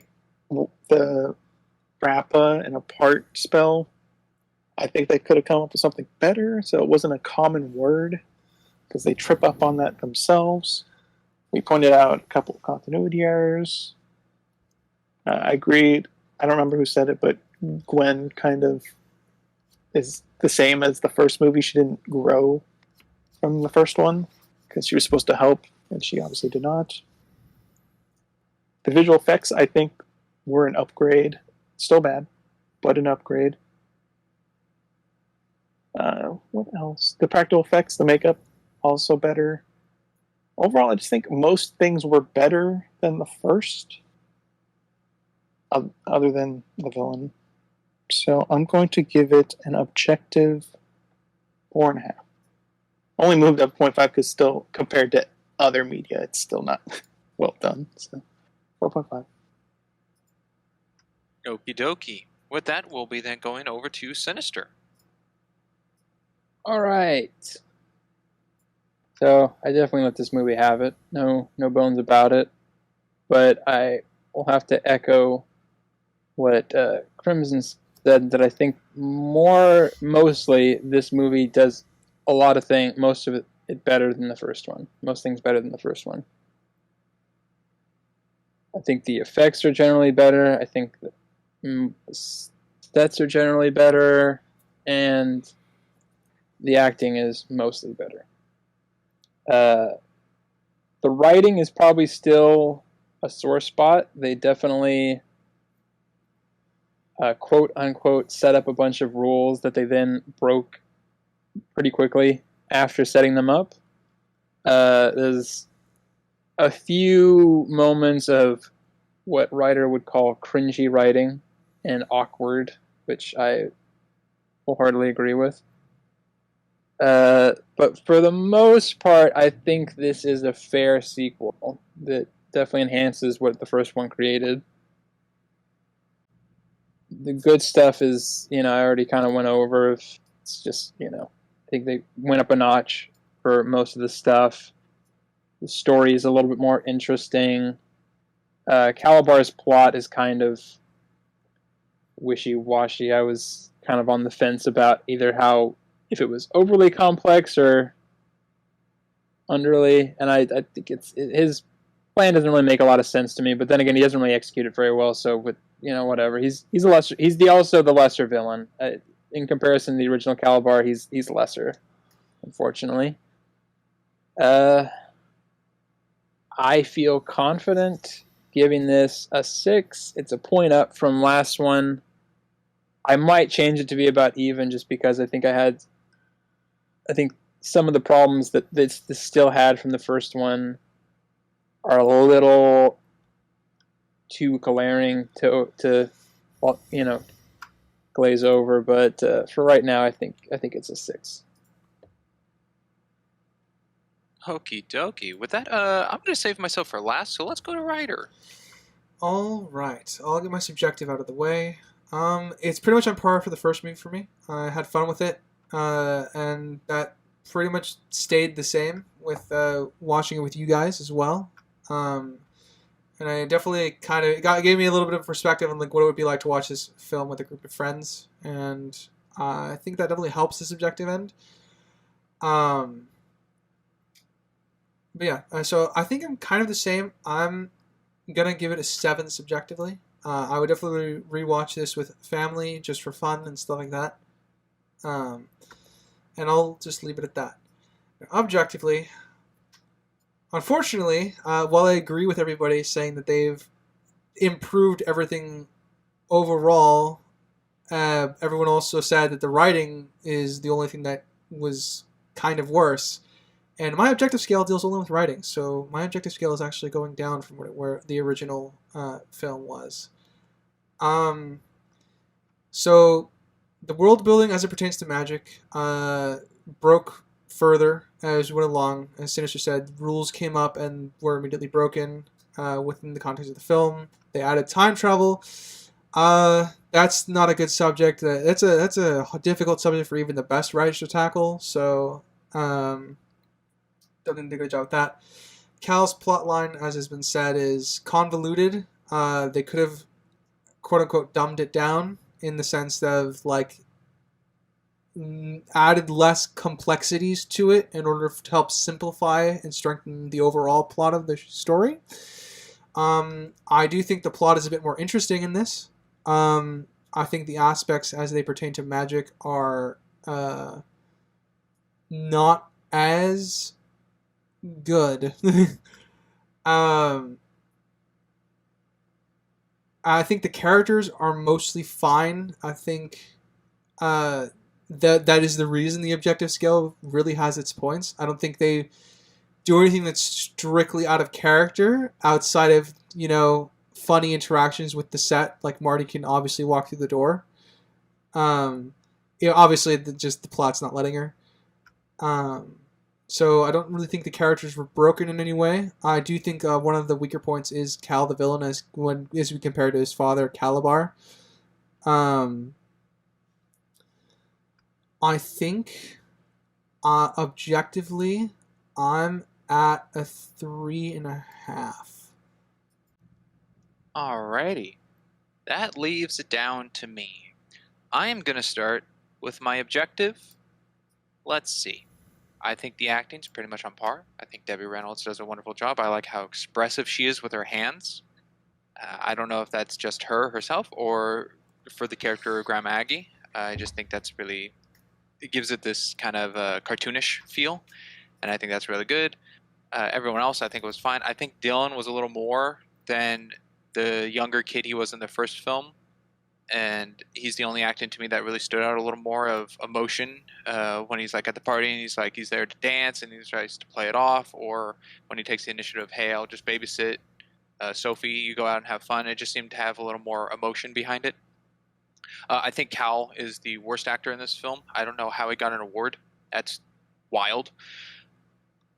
He was nominated. He did not. Oh, he was Okay, he was nominated. That's fine. Nominated. He didn't actually win. Okay. No offense to the actual actor. I'm sure this is your very early work, and everything in the future I'm sure is better. I just haven't seen what you have done. So, just for the example of this film. Let's see. The costume design I think was awesome. It's so vibrant and out there, and I do wish that the monsters had a little more forward of screen time than background characters. but I do think the makeup and everything looked great, especially the gray spell stuff and the whether the practical effects of the makeup in the makeup department and also the editing department to make it all black and white versus the things that are in color. I think that was really well done for what this is. I think the theme, I'm glad they stuck with the same theme. It's catchy, it's inviting, it brings in memories of the first film, pulls you in. Let's see. The writing was almost abysmal. It got from point A to point B, or start to finish, but it was very, hey, it's a kids' film look to it. It doesn't need to make sense kind of feel, even though they try to make knowledge with it, connecting to other things from the first film, and then just like historical connections and whatnot. I think that was terrible. I think the writing's not great. The dialogue isn't that strong. I don't know the best dialogue part. Maybe it's just Dylan talking to his mom and talking to Sophie about situations I think is okay. Aggie kind of just going along trying to look for a book is fine talk, and what she had with Gwen. But Alex, very just middle of the road character. Cal, very cheesy, one take. Most of this movie's probably one take. Yeah, the writing I thought was bad. Pretty bad. Cinematography, okay. Nothing really stood out. I did like the one shot of in Aggie's room with the fire playing around Cal's head, making him look like he's villainous or something. I did like that. Everything else was just okay. Was there anything I haven't touched on? Lighting. There's not really any lighting to really go with. Nothing was really out there to me, and nothing was really just like gross. I'm sure I'm forgetting something like I always do. But overall, objectively, I'm giving it a 5. Subjectively, this movie gets a 3. I hate this movie. It sucks. I don't know why this is... It's not enjoyable. This movie is bad. There's 5 things about this movie I like. 5 things, and I wrote them down. 1, Grandma Aggie. I like Grandma Aggie. She's same from the first movie, and she's pretty kind of consistent, except the gray spell situation. But then that goes into a different character until she gets whatever. So Grandma Aggie, I like. I like the way Gort speaks in gray spell. That his talking mannerisms and pattern. I like that. It's funny. His normal angry voice, don't really care for. And Sinister brought that up as well. That prefers the gray spell, so I'm with him on that. The returning cast, I like that. There's no recast. That's good. Gwen's witch makeup, I think, was the best looking makeup at anything. It did remind me of Goosebumps with the face, but I do think it was really nicely done versus just kind of like a mascot head on some of the other ones. And then the theme music, because it's catchy and memorable. Those are the only 5 things I like about this movie. So it gets a 3. I would rather watch Left Behind than this movie. Oh, God. What about Men? Where are you on Men versus this film? I'd watch Men up to a certain point more than this one. I think this is on par with Chip and Dale. I gave them both a 3. All right. Well. If that was HalloweenTown. Happy Halloween for all our folks out there. HalloweenTown 2. Yeah, HalloweenTown 2. Yeah. Don't get confused with the other one. Yeah. Shall I read us On my out, sake, gentlemen? please. Yeah, I think so. That's been our Halloween specials. There won't be another one. There's only 2. Yeah. Hope you have a fabulous Halloween. Happy Halloween. Happy Halloween. Hope you get all the candies you want, and Happy Halloween. have fun, but not too much fun.